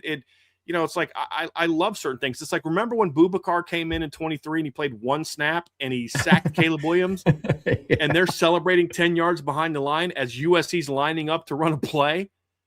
I think, didn't they call time? Notre Dame had to call timeout. Yeah, they had to burn a timeout. And Freeman was pissed. So again, there's a right way to do it and a wrong. And it wasn't just Boubacar. You expect him. It's like he had seniors like Maris Leofau, like veterans with him celebrating, and you're like, come on. So I again, it can be a good thing. It can be a bad thing. It just has to be done the right way. And what we've seen so far, I don't believe it's done the wrong way. But you know, it's like I heard some people like that Drake Bowen is that way. And, you know, it just, I don't like how modern athletes. I'm like, have you watched a replay of a 1988 Notre Dame game yet? I remember a play in 88. I can't remember who it was. It was the 1990 game. And Scott Kolkowski hit a guy and got up and was celebrating as the ball was on the ground. And I remember watching 1988, and every time a Notre Dame player would make a big play, they're up doing this, you know, doing how it's the same thing that Drake Bowen did. It's just that's how they celebrated in the 1980s compared to now. They were doing the same exact stuff back then. Why? Because that team was super competitive, super confident, and had a lot of swagger. And they were going to let you know about it. It's like Notre Dame didn't get into a pregame fight against Miami just because they felt the need to defend their honor. No, it's because they're like, dude, this is our field and we're better than you are. That's how that team felt. That's why they didn't cower against Miami the way that past Notre Dame teams cowered against Miami, or how a lot of other opponents cowered against Miami. No, I don't know who you think you are, but we're Notre Dame. And we're not just going to hit you. We're going to hit you and we're going to let you know about it. And if that's your character, fine. Play that way. If it's not your character, don't try to be like so-and-so. You know, and Notre Dame has a lot of guys like that. They have a lot of swagger, a lot of confidence, and they play the game that way. And that's why those things don't bother me. That's a genuine emotional reaction from Drake Bowen. It's not always a taunting his opponent thing. Sometimes it is, but sometimes a good taunt is kind of letting them know that you're going to be here all day. You know, and other times it's just you're playing with your hair's on fire. And then we're supposed to act like, you know, they're not, you know, going to be that way. I mean, like, I don't remember people getting upset every time Jalen Smith bowled the ball every time he made a big play. You know what I mean? Like, that's just kind of who he was, but you better back it up with how you play. And that's the big key with this team is, are you guys going to back it up? You can talk all you want about how you feel disrespected and snubbed and all this other kind of stuff, but what are you going to do about it? Right? Like, what are you going to do about it? You're going to let it fracture the locker room, or you're going to let it do this, you can let it do that? Or are you going to say, we're going to harness this into something and you're not going to like what it is the rest of college football? We're going to love it. Our fans are going to love it. You're going to hate it. As we said, I like a pissed off Marcus Freeman, because I think when Marcus Freeman's pissed off, he locks in and he gets that chip and he gets like, okay, now we're going to get this from Marcus Freeman. You know, I think it's a good thing. It's a harness thing. I like that in my players. My dad and I talk about this all. We have a difference of opinion of that, but I'm like, one of your favorite players, your favorite player in the 80s was Larry Bird, Dad. You know what I mean? Like, nobody talked more trash than Larry Bird. Just because he did it quietly doesn't mean that he talked less trash, you know? But it's just got to be natural. It's got to be organic. It can't be forced. The chippiness can't be from a place of a lack of discipline, a lack of focus, an emphasis on me as opposed to us. And so far, we have not seen it be the unhealthy version. And I hope that continues going to the end of spring. But I want these same things to be told in September. I mean, in August and fall camp too. I want to be hearing these same things. Like, this team is still a team on a mission. I don't want it to not be fresh in their minds. It's just up to Marcus Freeman and Mike Denbrock and Chris Ash and Charlie Partridge and Joe Rudolph and Mike Brown and Aaron Henry, et cetera, to make sure that it's channeled in the right direction and doesn't cross that line. Because look, a chippy, aggressive team is going to be right here, and the line between that and an undisciplined, unfocused team is not. It's a very close thing, and you want to get to that line, and you want to be right here without crossing it to where now you're undisciplined. Now you're getting 15-yard penalties because you felt the need to sack the quarterback and then shove them to the ground as you got up. Right? Like. Yeah, that'll be sidebar, and we'll have a lot of time to talk about it. But that will be something that I'll be paying attention to on November 7th. Is that fine line between aggressive and playing with swagger and playing a little bit over the line, a little bit. I mean, we watched that happen with the team last year against Boston College. A lot of silly penalties from some veteran guys. Can't let it cross that line, but I'm with you. I hope that this is a conversation we continue to have through the offseason and their ability to just kind of – I hope that the message after spring isn't, they were able to get it out of their system in spring training. Yeah. I'm with you. And why did they do that, Trev? Why did they play that way against Boston College? Right. What could possibly be the reason that Notre Dame played that way in a way that they had not really played all year? It's because they were feeling really good about themselves. They had just beaten USC. That was the game that got them back into the picture, and BC sucked. And it went from playing hard, doing all these things, to now you're being undisciplined. You're taunting. You're doing this. You're going outside of the way you normally play and allowing your emotions to dictate how you play. It's a lesson learned from that team. And you look at how they played the next week, very different story. Same energy, same fire, more discipline, beat down of Navy. They had to harness that. And that's where this team hopefully will be in the fall. But so far, so good.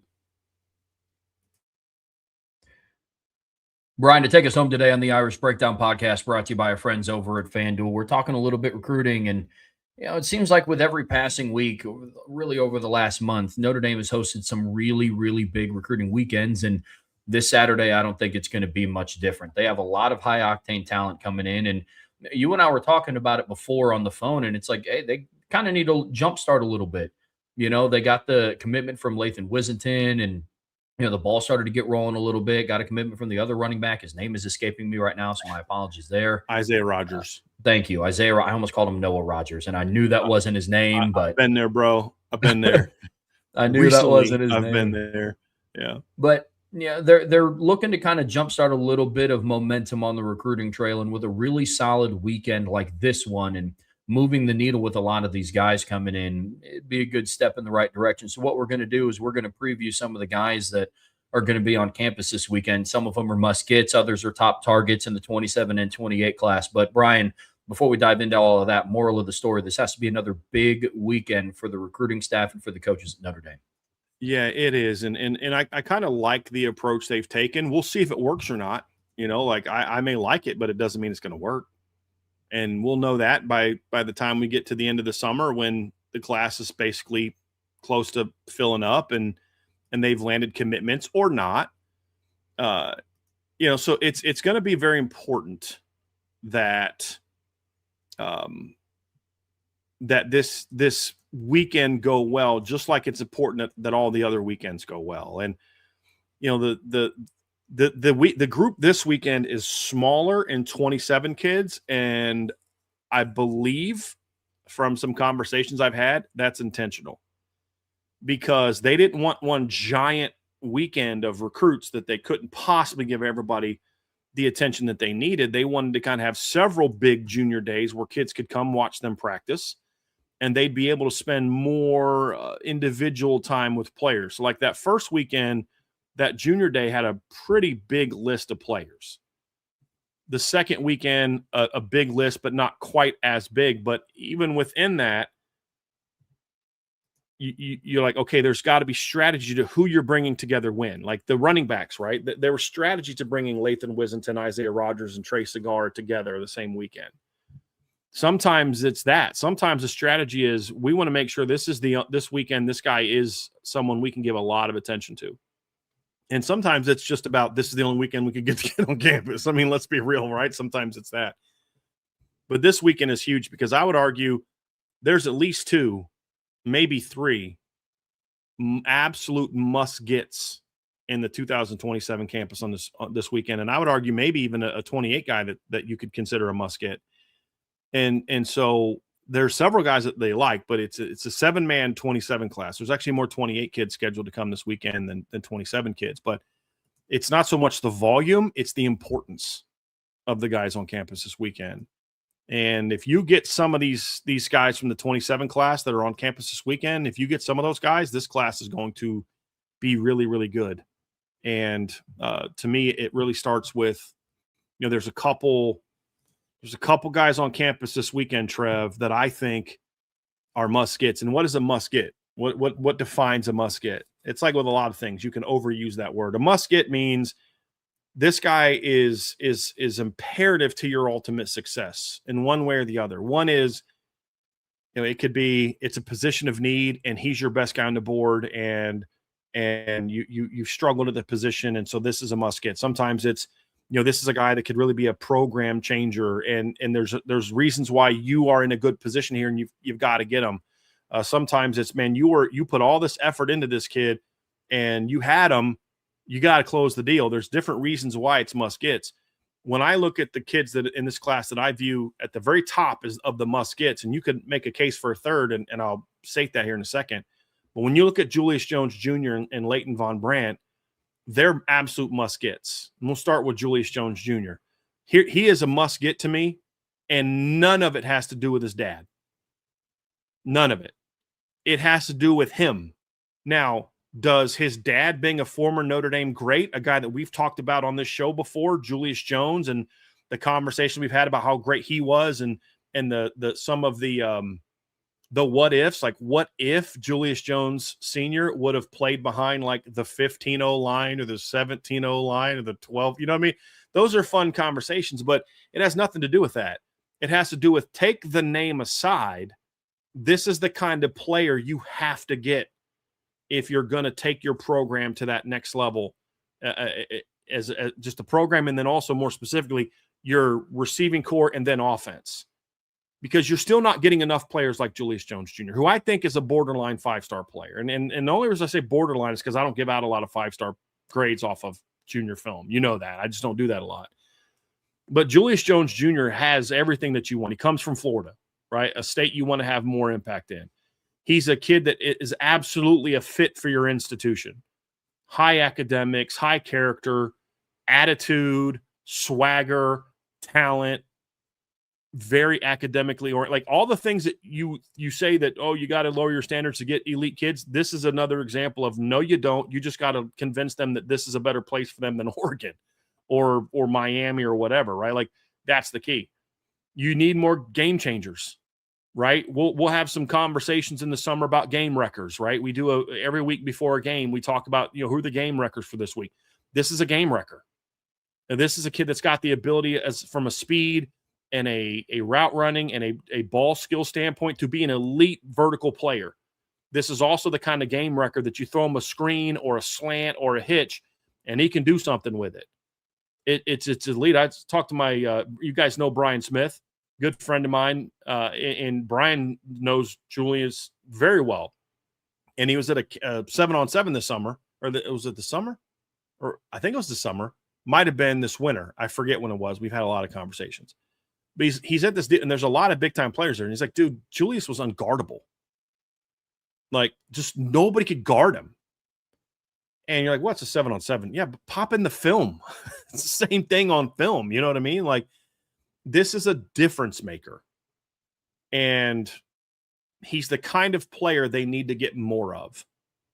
The cherry on top is you're getting a legacy recruit. But honestly, the must-get part has nothing. The cherry on top has to do more with the emotional vibes you get from winning this recruiting battle. I'm not going to pretend like him being the son of an alum has no meaning to me at all. It does. It would make getting him sweeter, but he's not a must-get. He's not at the top of your receiver board because of who his dad was. He's at the top of the receiver board because of who he is. And that's the message that Notre Dame is going to try to relay to him this weekend. And you look at why this weekend matters. I think Julius likes Notre Dame a lot.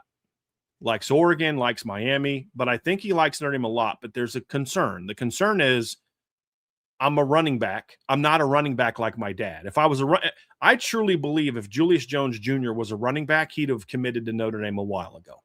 I truly believe that. Because he knows if I go to Notre Dame, I know all the benefits that this is going to get me, but I also know that on the field, this is a great place to go because look at what they've done, right? The question, however, is can you do that at receiver?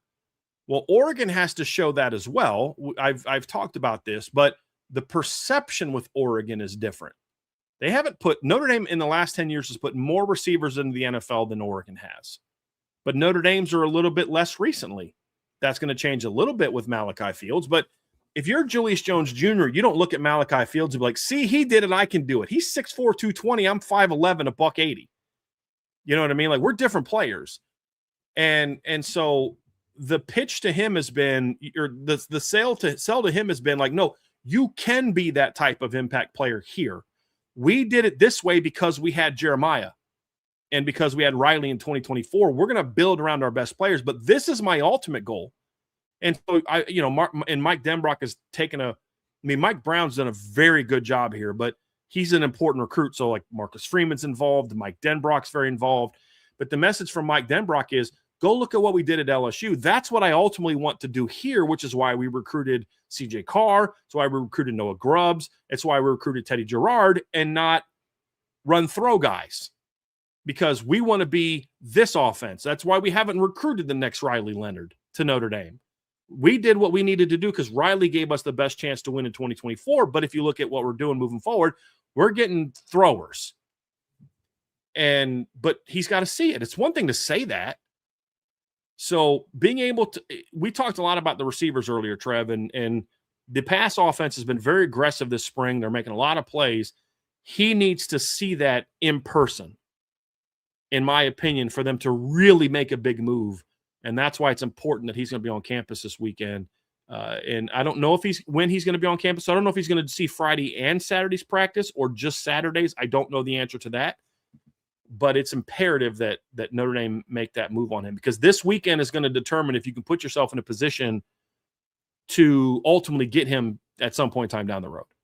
You've got to make that move this weekend. And I'm more confident in where Notre Dame is than maybe some other people are. But I also know that if this weekend's got to go incredibly well for that to continue and manifest itself into an ultimate commitment from Julius. I'm with you with Julius. I mean, last week we talked about benchmark recruits. What does that mean? It's that one recruit that took the chance on Notre Dame that kind of changed the landscape of that recruiting discussion in that position group. You know, they've had it at running back. They've had it now at quarterback. They've had it for the offensive line for the last decade. They've had it at tight end for almost ever. You know, but wide receiver is that kind of final domino to fall of what's that receiver recruit that we can go back and look and say, this is the guy that made Notre Dame an attractive wide receiver landing spot. Julius Jones here in the next 5 to 10 years could be that guy where we look back to, hey, that 2027 cycle when Julius Jones elected to come to Notre Dame as wide receiver and kind of started turning some heads of like, oh, he wants to go there. He's going to be a part of that. Well, now I want to be a part of that. We've seen it with the offensive line room. We've seen it with tight ends. We've seen it with running backs. Now we're starting to see it with quarterbacks. Wide receivers, that next domino to fall, and it's exceptionally exciting to talk about. That's absolutely for sure. And the thing I like about him too, Trev, is he's not like a lot of 5'11" guys they're like that burner type that get the ball in my hands, let me go make a play. But when you look at Julius, one of the things that sets him apart is he's one of those smaller receivers. When I mean small, I don't mean he's not like Braden Robinson, 5'6", but he's 5'11", maybe close to 6 feet tall. But he's got the skills to make plays on the ball. He can win contested catches. He's a very precise route runner. He tracks the ball very well. He's not just you're doing stuff with him 10 yards and under. You can do those things. He can be an electric after the catch guy. But the thing I love is like that play right there, just the ability to find that soft spot in the zone and catch an easy route, but then to have the instincts to then cut that sucker outside and make a play. And when you look at St. Thomas Aquinas' schedule, they're playing big-time teams, but he's not just a after-the-catch kind of guy. He can do that, as we saw on that play right there, but the ability to be – like Golden Tate had that very unique – I know I'm only 5'10" and a half, but I can win jump balls kind of guy. And he's different than Golden, but like the skill set is the same. You know what I mean, Trev? Like he can do it all. He can play outside. He can play inside. He can be a big play weapon. And those things you look at and say, having a kid like that is important, no matter how big he is. But having a kid like that can play Z and do the things that Jordan Faison did, play X and do that, to play Z and be a guy that can win on slot fades, but can also do stuff like this, which is make plays after the catch, block, do things like that, adds value to what he brings to the offense. So again, he is a complete player. Yeah, you don't always like every receiver to be 3-4 inches taller if they're not already 6'3", 6'4", but outside of that, he literally has the entire package. And it's all those things make him a must get. And then there's the aspect of, okay, what does it mean to get a kid like him from a big picture recruiting standpoint? I think he can also be a needle moving recruit. He's the kind of kid that people are like, oh, Julius is going to Notre Dame. Those things have a big impact on it as well.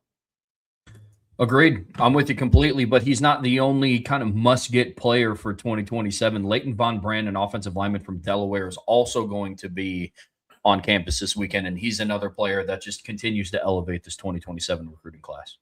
Yeah, this is an interesting one, Trev, because for a while there, they were very close to getting a commitment from Leighton Von Brand. And, going back into like the early winter, at least there was buzz that they were close to getting a commitment. I don't know for sure how close that actually was, but, this is a kind of kid. He's a consensus top 100 recruit. He's they're recruiting him as a tackle. I think like a lot of good tackles, he can play inside. But he's a guy you're recruiting a tackle. Tackle's still a big need. He's a big, strong kid. He's got a good frame. He's a really, good short area athlete, plays with a lot of power, plays with some swagger. And he's a kid that you've put a lot of effort into and you've had a lot of momentum for. I think other programs are making moves. Florida's made a move. I think Auburn's made a move. Penn State's making a move. And the reason Florida's made a move, you're like, why is a kid from Delaware looking at Florida? Well, Phil Troutwine is now the offensive line coach at Florida. Leighton Von Brand was once committed to Phil Troutwine at Penn State. And then obviously when that staff got fired, Phil Troutwine went down to Florida. And so obviously there's that relationship there. So Florida technically has just as long of a relationship, if not longer, with Leighton Von Brand than Notre Dame has. Even though it's a different school, it's the same offensive line coach. So they're obviously making a move with Leighton. So I think this is a weekend where you've got to get back to reminding Leighton Von Brand why he was so high on you post decommitment from Penn State. Because the offensive line class is in a very interesting position because you've got 2 kids committed. You want 2 more. And there's 3 really talented players on the board, and you've got to get 2 of them, in my opinion, to really have that kind of stacking classes on top of classes. And that's something Joe Rudolph's done a very good job of so far. Is stacking really good classes. But look at that length. He's got ridiculously long arms, but that's the thing that I see, Trev, is like, this is one of those ones, like you need to win this one. It's a statement recruit. He's a consensus top 100 player. He's you're beating Florida, you're beating Penn State for him. You're beating, SEC programs for him. I think there's a lot about this kid that says between him, Albert Simeon, Cameron Wagner, you've got to get two of those three guys. And I think Leighton Von Brandt and Albert Simeon are how I grade kind of the top two. It's how I think how Notre Dame sees that top three is kind of the top group that they're looking for. And they've obviously invested a lot into Leighton Von Brandt. Now you got to try and put yourself in a position where you can close. And I'm not saying they're going to close on him this weekend. I don't think, but I mean, anything can happen. I didn't think they were going to close on Lathan Wissington that weekend either. But the key with Lathan Wissington was this weekend has to be that needle moving, game changing weekend where we're now the team to beat. And we put ourselves in position to stay there. That's what's at stake this weekend. I'm not someone who like puts in a lot, like, but if you don't get this guy this weekend, you're in trouble. There's certain situations where that's true. I don't think that's necessarily the case with Leighton. But I do think if you come out of this weekend not putting yourself back on top, that could be a bad sign. If you put yourself back on top, then I think that's obviously a very good sign. Which one is it going to be? That's kind of what I want to see. Yeah, absolutely. But Julius Jones Jr. and Leighton Von Brandt aren't the only 2027 top players that are going to be on campus. There's a defensive end from Connecticut, Mekhi Brown, who will also be on campus this weekend. Notre Dame looks to move the needle with him as well. Yeah, Trey. Sorry, you froze up on a second. I wasn't sure if you were done yet, and I didn't want to interrupt you, so I apologize. But Mekhi Brown is an interesting player. So the reason he's not in my must-get category is because it's hard for me to put a kid in the must-get category that hasn't really visited you. Like, I'm going to look now. I don't know that Mekhi Brown has visited Notre Dame at all. I do know for a fact he has not been on campus in 2026. I'm actually going to go look up here real quick as you guys can watch this film and see if he's – and we had his film on the other day. So you guys have seen his film before. But I'm going to go actually look at my notes and actually see if he's been to Notre Dame at all. But I don't think he's been to Notre Dame yet as a visit because he has not visited Notre Dame yet. So – it'd be unfair of me to say, Charlie Partridge, if you don't get Mekhi Brown, who you guys didn't offer till super late and has never visited before, you're a bad recruiter. He has must-get talent, but I don't think the recruitment is in a place yet where he's a must-get. Like I could say Mark Matthews is a must-get offensive tackle because he's an elite 5-star player, but like they were never really in it with him. So it's like, I mean, you can't get everybody. And must-get isn't every good player on the board. It's can you even be in that recruitment? And right now, I kind of like where Notre Dame is, Trev, because they're not leading for him. And that's fine. I don't expect him to lead, but like this is a kid that Notre Dame did not offer till 2026. This is a top 100 player. He's ranked as he's ranked as like right now on On3 is the number 27 player in the country. It's number 49 overall by 247 Sports. You watch the film, you guys see this. This kid's a stud. This kid's a big-time football player. He just dropped the top 5 that had USC, Ohio State, Ole Miss, Texas A&M, and Notre Dame. And yet he's never been to Notre Dame. Like, I'd say that's actually a good sign. It's all about perspective, right, Trev? I mean, you could take one bit of info and say, well, that's not good. They he's their, they may be 5th out of 5. I'm like, well, one difference is they're the only one of that 5 he hasn't visited yet. You know what I mean? It's like we don't know truly what kind of player Notre Dame is going to be for Mekhi Brown, and we won't know until this weekend.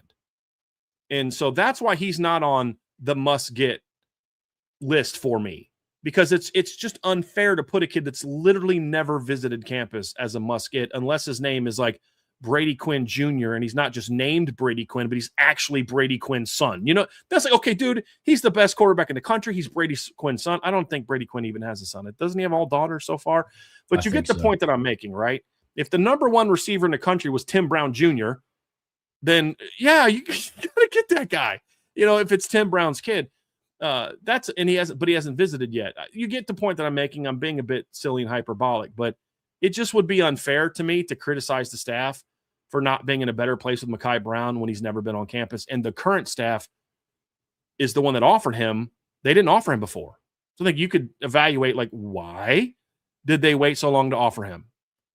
But that's a different staff, defensive staff, really, than the ones we have now. So now it's just about, can you move the needle this weekend and become a major player for him enough to where if he's going to take officials, you get one. But if he's going to commit before officials, you put yourself in striking distance to maybe get him in the class. I think that's going to be the key. Do you see that speed right there, chasing that kid from behind? Like, that's ridiculous. But that's what makes this weekend important with Mekhi Brown. It's not so much, hey, must-get player. It's like, can you make him a must-get guy by the movement you make this weekend? That's where I'm at with Mekhi Brown. Yeah, absolutely. Very talented player that they have to start moving the needle with. But I'm with you, man.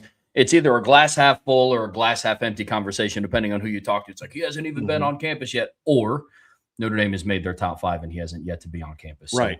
So it is funny how the same bit of information can be spun in different ways. It's like with a lot of things, no rants or tangents for me today, but it is funny how people can take the same information and depending on what their preconceived bias is, turn it into something really good or somehow something really bad or something to be pessimistic about. But the reality is you'll start to get those vibes of whether you should be excited or not coming out of the weekend, not going into the weekend. Going into the weekend is like, hey, you've put yourself in the conversation.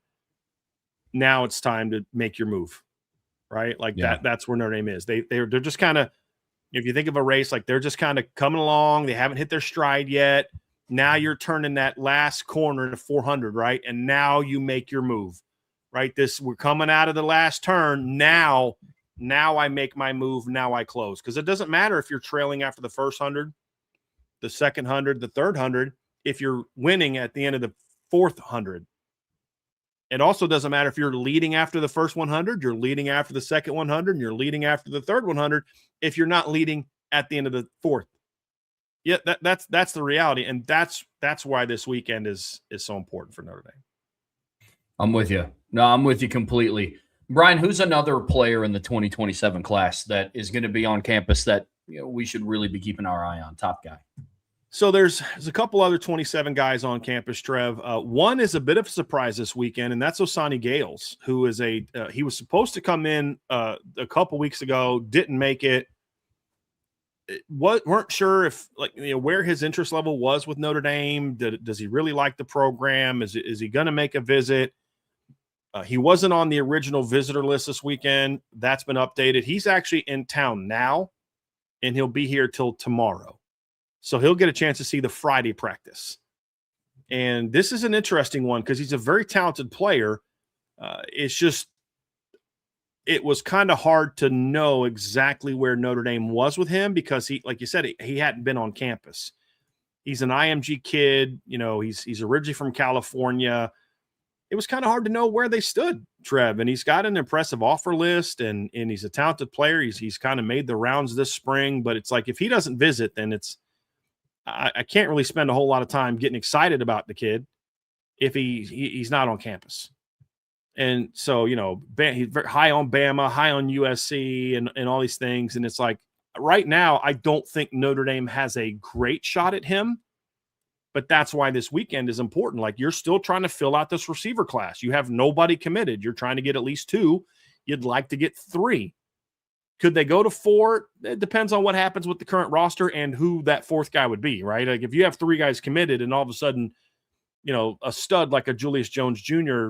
still wants to come, like, okay, come on down, but that's an important piece. So you're still putting your board together, and Osani Gales is a kid that you absolutely stay on, just like Julian Caldwell.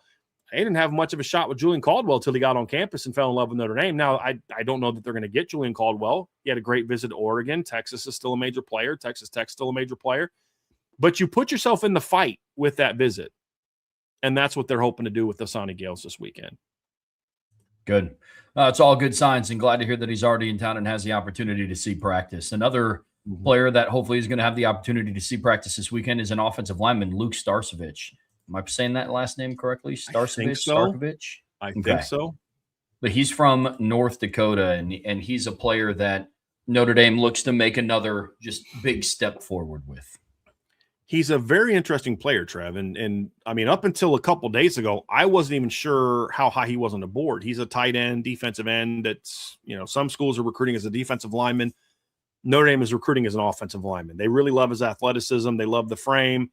I think part of this weekend is going to measure him up. Like, he's the defensive end making a run here, and they're looking at him as an offensive tackle. Big, strong kid, pretty athletic kid. I think sizing up the frame this weekend is going to be important. But I had heard in the past that they really liked him, but I then hadn't heard a lot since then, and hadn't been able to get confirmation from people that he was even really on the board. Well, once I got to confirm that he was coming this weekend, I think you can safely say he's on the board. The question that I have now with Luke is, where on the board is he? And when I say question, I'm not questioning that. I'm saying I literally don't know where he is because I just haven't been able to get anybody to really talk about him. But he's a very intriguing player. He's from North Dakota. There's two guys they like a lot from the Dakotas. Who'd have thunk that? Cooper Williger, obviously, he's from South Dakota. This kid's from North Dakota. Very intriguing player, Trev. And I'm very curious to hear feedback from what he measured in at this weekend. Like, is he as big as they hope? Does he have the frame? Does Lauren Lando look at him and say, yeah, I like that frame? And think about that. Did he make that catch? Yes, he made that catch.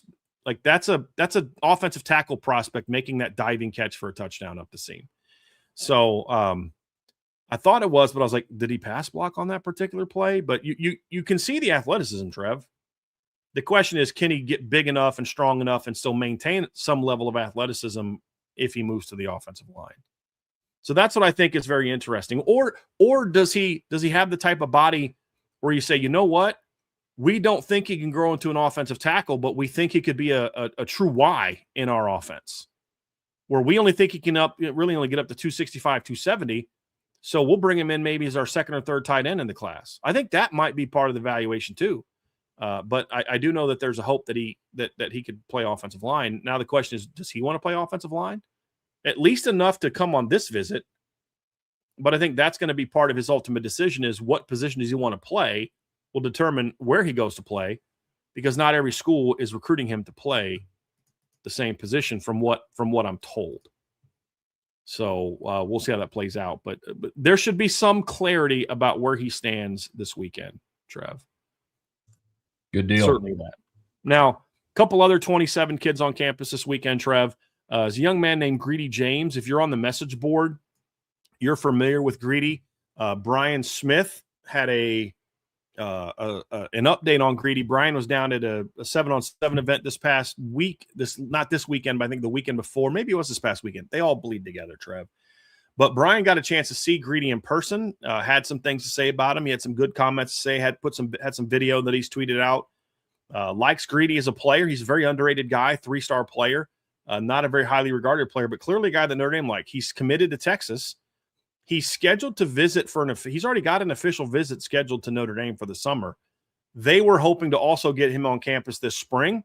And obviously the plan is, barring, like, there's always with weather and all the other things that go into flying, there's always a concern that things don't fall through. But the plan is that Greedy is going to be on campus, and he's another, part of the safety board that Notre Dame has got, that they're trying to, get 2 to 3 safeties in this class, and he's another guy to keep an eye on. And then the third guy on campus is actually Tolo Tuihalamaka. And if that name sounds familiar, that is Junior Tuihalamaka's brother. So that's going to be an interesting one. I am curious kind of why he is on campus this weekend. He plays at Oaks Christian out in California. He's a top 250 kid by Rivals and On3. He's a top 250 kid by 247 Sports. He's built a lot like Junior. But well, let me rephrase. He's built a lot like Junior is now. Like, Junior was more of a linebacker body coming out of high school. Tolo is more of a, like, he is a DN now. He's the size Junior it was in college, like now. The thing that I had been told in the past was that his interest level in Notre Dame was not significantly high. I think there's nothing but love and respect for Notre Dame as a program, but I've never got the sense that, like, he was dying to follow in his brother's footsteps. And so what I'm curious about is this weekend like a visit where, like, he's really trying to get a sense of where Notre Dame is, or is this weekend more of a sense of, hey, I want to check out Notre Dame, where he's been before to see his brother play, I believe, but also, like, is it just a chance to see Junior? But if it's a legit visit where he's now maybe considering Notre Dame a little bit stronger than he has in the past, that would be a good sign because he's a really good player. And, like I said, he's a lot like Junior. He's a little longer than Junior. Like you see right there, Trev, like he looks like Junior now, but maybe a little lolonger. Yeah, he doesn't look like Junior slightly did coming out of taller. high school. Right. So he's a good football player, really good football player.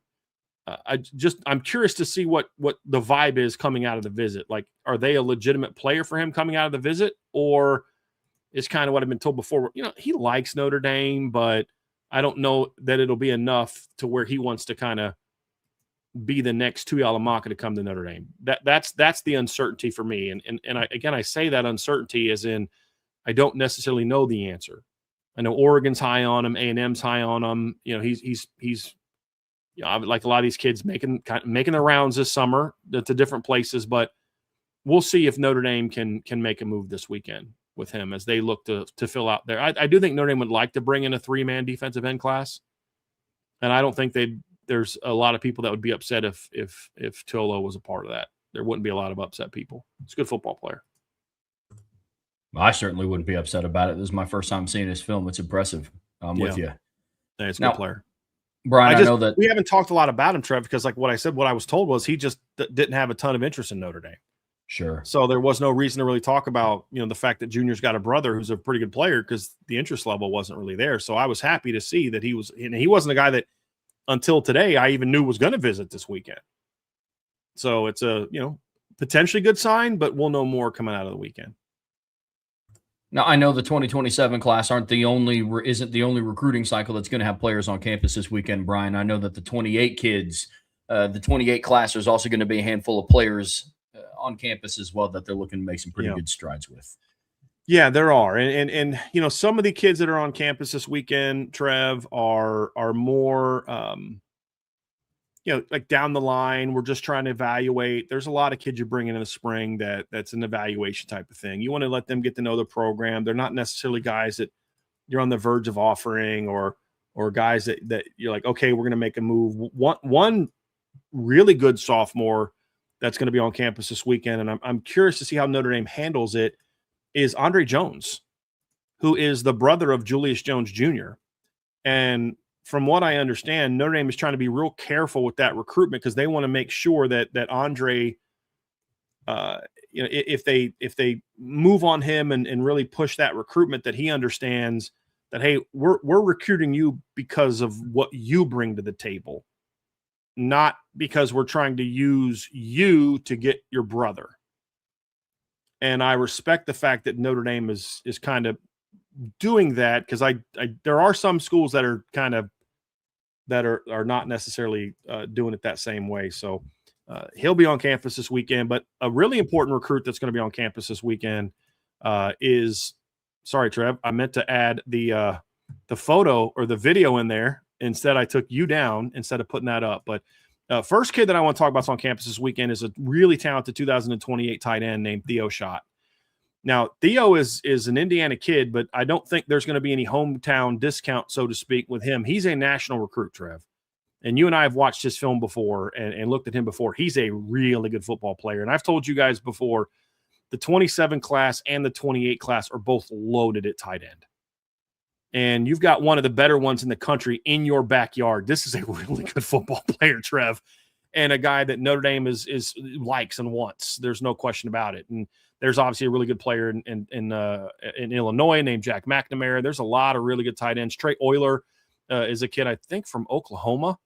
I think, no, where's Trey Euler? No, he's from Wisconsin. Hold on, let me go look. Where's Trey Euler from? But that's another guy that's very high on Notre Dame's board at tight end. I think I said Oklahoma, but yeah, he's from Wisconsin. What got me is goes to Arrowhead High School, and for some reason that made me think Oklahoma because there's an Arrowhead, I believe, in Oklahoma as well. But he's from Wisconsin. He's a talented player, but Theo Schott is absolutely in that A group of guys you want to get in the class. And you guys see it, good size, athletic, fast, catches the ball well. He's more of that pass-catching type of tight end. Look at that. Look at those hips, Trev. Look at that speed. This kid can flat out ball. And when you got a kid like this in your backyard, you got to make them a priority. They are. And now it's about can you show them enough love and build that relationship in a way where you can get him in the class, and he's a big time football player. And this is it's a very important weekend because I mean he's looking all over, Trev. This isn't just he's looking at Indiana and Michigan and Ohio State and that's it. I mean he's taking visits to Bama. I mean he's taking visits all over the place. This is a national recruit. He's visited Georgia. He's visited Florida, Oregon. This is a big-time player and a national recruit that I'd really love to see Notre Dame get in the class in 2028. I can't believe this kid has yet to play his junior year of high school. Yeah, this is sophomore film, folks. Yeah. This is – remember when Brian was talking about earlier, sometimes regardless of age, you just kind of see those guys that move around a little bit differently than some of the other players around him. That's how this dude is moving as a sophomore in high school. Yep. No, there's no doubt. Yeah. No doubt. I think that's against LC right there, right? Isn't that against Lawrence Central right there? Yeah. Yeah. So, I mean, he's a good football player, Trev. There's no doubt. He's a very talented football player. And I'm very much looking forward to seeing what how his visit goes this weekend. He's a big one. Another 28 player on campus this weekend that Notre Dame is definitely interested in is a young man named Kingston Preyer. He is from the state of Alabama. He is one of the top quarterbacks in the 2028 class. And obviously right now there's a lot of guys on the board that Notre Dame likes. We've talked about Newman Lawrence was on campus recently. He's a guy that we love. They had Lucas Prock was on campus recently from Jersey. He's a quarterback they love. This is another one that the staff is very high on. They went out and saw Kingston in person this winter. And he's a guy that the staff likes a lot. You guys will see the film. He's an athlete. He's a very mobile guy, but he's a guy that wants to throw the football. He's a guy that's going to sit in the pocket and make plays, but can also, as you see on that clip right there, also run around. But Notre Dame's looking for guys who can throw the football and do their best damage throwing the football, and that's why they like Kingston. I mean, that's an absolute rope right there, Trev. On the move. Very talented player. Will Notre Dame be a player for him? We'll see. But the fact that he's using one of his free weekends of the spring to come to Notre Dame is evidence that there's some stuff to like there. There's an interest level there. So that's going to be a really important weekend. Can you put yourself into the top group for Kingston moving forward? That's what this weekend's about. And hopefully they do, because this film is impressing me. Yeah. So I've told you guys before, and I'll say it again. Trev knows this. The 28 quarterback class is absolutely elite. Like freaky good elite. Like one of the best that I've seen. And this is us basing this also off of freshman and sophomore film. Like you're going to see a lot when we start talking about, this 28 quarterbacks coming on campus. You're going to be like, holy crap, that guy's good. Yeah. There's a lot of those in this class. It is an incredibly deep quarterback class. 100%. And Kingston is one of those guys. Very talented player. Brian, so are there any weekends about making a great first impression? So, and there's some other 28 kids on campus, Trev, this weekend, but some Midwestern linemen, things like that. But it really comes down to these are the top guys that you're trying to make your big move with. There's one other guy that I do think is worth mentioning that I'm familiar with. There's a young man named Asa Birch, who's a top 100 caliber defensive lineman from Ohio, 6'5", 225. That's another one very early in his recruitment. You're looking to make a strong first impression with him this weekend as well. But those are the main names to know when you look at the 28 kids on campus this weekend. But see, this is the problem with watching film like this is y'all notice when there's a really good quarterback film on, Trev zones out from the show and really locks in to the film. And I love that about him, Trev, because I used to have that problem when we first started doing this. I'm like, oh shoot, I'm doing a show right now because I'm just watching film of this kid. But this kid is one of those easy ones to fall in love with, Trev. His film's really impressive. He throws a great ball. Like the touch on that go route right there he throws a really great ball. He has impressive tools. I mean, he does a really good job as a young quarterback keeping his eyes downfield even when he's moving around in the pocket. You don't see that from a whole lot of sophomores in high school. I mean, very smooth with his feet in the pocket. Like he doesn't ever get flat-footed. He's always kind of moving. I said yesterday, talk about your feet got to take you through your reads. He does a really good job of that for a sophomore. Yep. Like really good feel for the game. And to Brian's point about the 2028 quarterback recruiting class, I say And I've said watching his film, you don't see that a whole lot from sophomores in high school. This class, you see more of it than you do in comparison to other classes. It's really impressive. Brian, I do have a question for you before we wrap all this up, get to that super chat that we have in there. When you talk about, need to move the needle, you need to, sometimes people might not necessarily understand what that means. Does that mean walking out with a commitment? Does that mean setting up an official? Does it depend player to player? What's kind of the overarching goal? It varies player to player, but essentially, if you can boil it down to one explanation, it is this, Trev. It is, are you in a better place coming out of the visit than you were going in? And have you made yourself a legitimate player for that recruit? Now, sometimes, like in the case of Julius Jones Jr., the case of Leighton Von Brandt, Theo Schott, my goal coming out of the weekend, if I'm Notre Dame, is we've got to be in pole position for this player. And now it's about, we've come around. Now, I use the 400-meter dash, because like recruiting is not a sprint, but it's not a 4-miler either. I like that 400-meter race, right? Like the way recruiting is now, where kids are making summer and decisions and they're over. You're now coming around that final turn. You had kids on campus in the fall. You had them on campus last summer, sophomores and all that. But now you're entering that final stretch, this April to July stretch where kids are making their final visits, setting up officials, and then making decisions in June and July. You're in that final turn, that final 100-meter dash turn. Can you put yourself in front and then stay and then finish strong? And that's where they are with Julius. That's where they are with Leighton. That's where they are with hopefully in Theo Schott, who I say that with less conviction of the other two because he's still just a 28 kid, and I don't believe he's, from what I've heard, in any decision to make any position to make a decision now. But you want to do a great job there. But more so with like Leighton and Julius, you want to put yourself in that position where, hey, we got to finish. With Mekhi Brown, I almost think the better analogy is a 4x100 relay where, okay, your first two legs weren't good because your staff didn't offer them on time. You've had coaching changes. Now your hope is, okay, now you're going to that third turn with Mekhi, and your third and then your anchor have got to make up ground. And so I think of that great race between Jamaica and the U.S. a number of years ago when they had that great 4x100 race, one of the greatest races I've ever seen.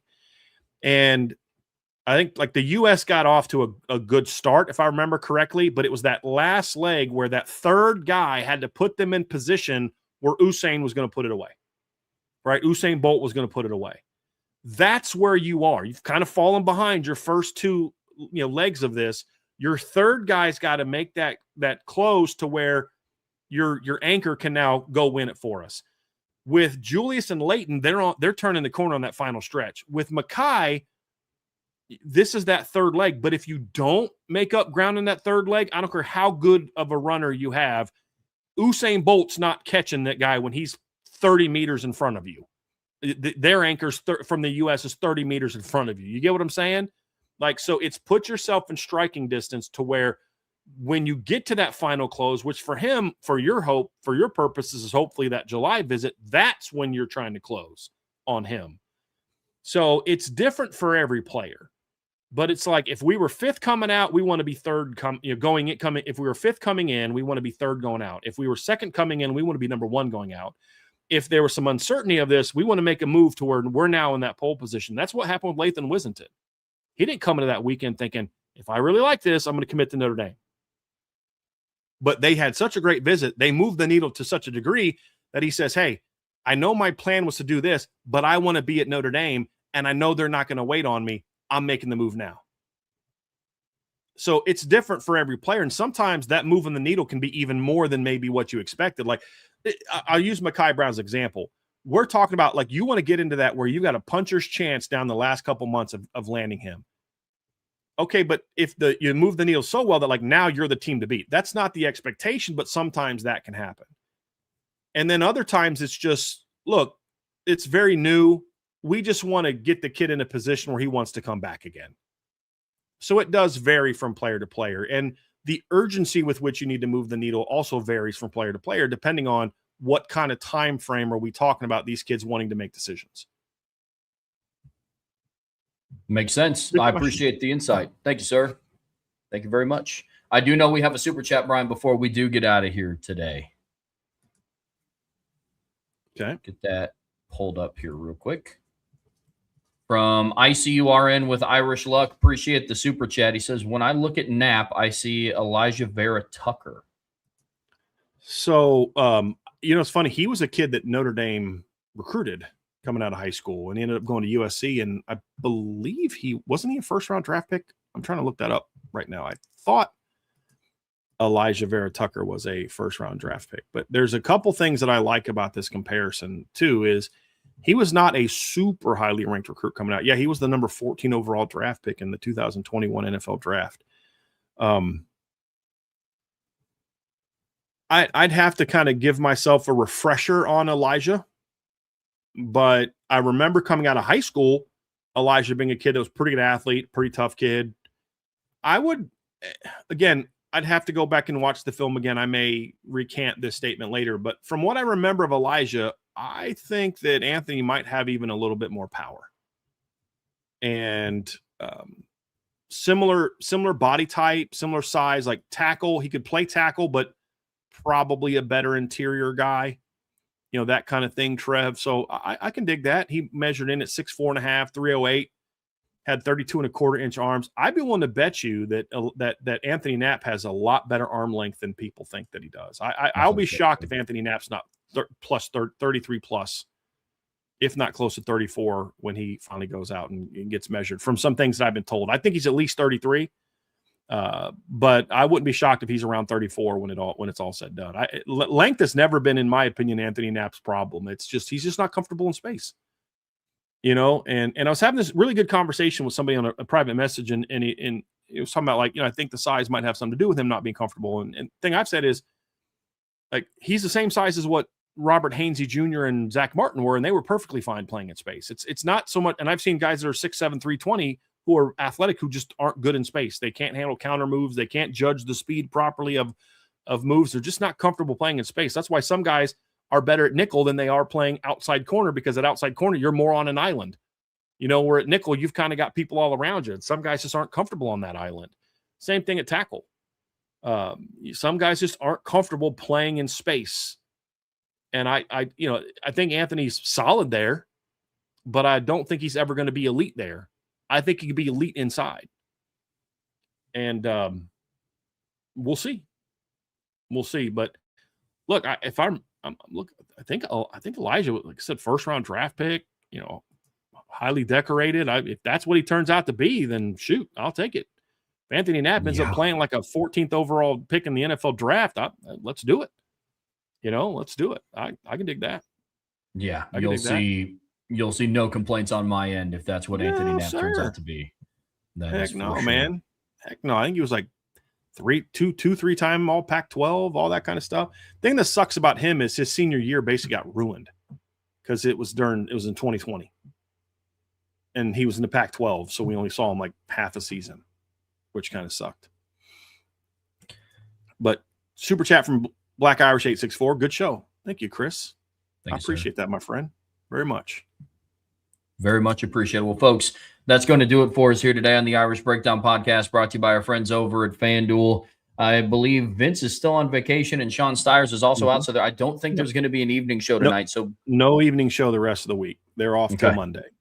Good deal. Well, Brian and I will be back tomorrow for the Friday free-for-all mailbag. So make sure you guys, like you do every single week, come correct with those questions. And that's what tomorrow's show is dedicated to. It's just an entire show to answer your guys' questions that you've kind of accumulated throughout the week. So very much looking forward to that one. On your way out of this show, please be sure to hit that like, hit that subscribe, hit that notification bell. Be sure to share this podcast with your friends, family, anybody that you know loves Notre Dame and college football as much as you do. But as always, the best way to support what we do here is subscribe to the premium message boards at boards@irishbreakdown.com. So enjoy the rest of your evening until tomorrow. And that's Brian. I'm Trevor. We'll see you back here very soon on the Irish Breakdown Podcast.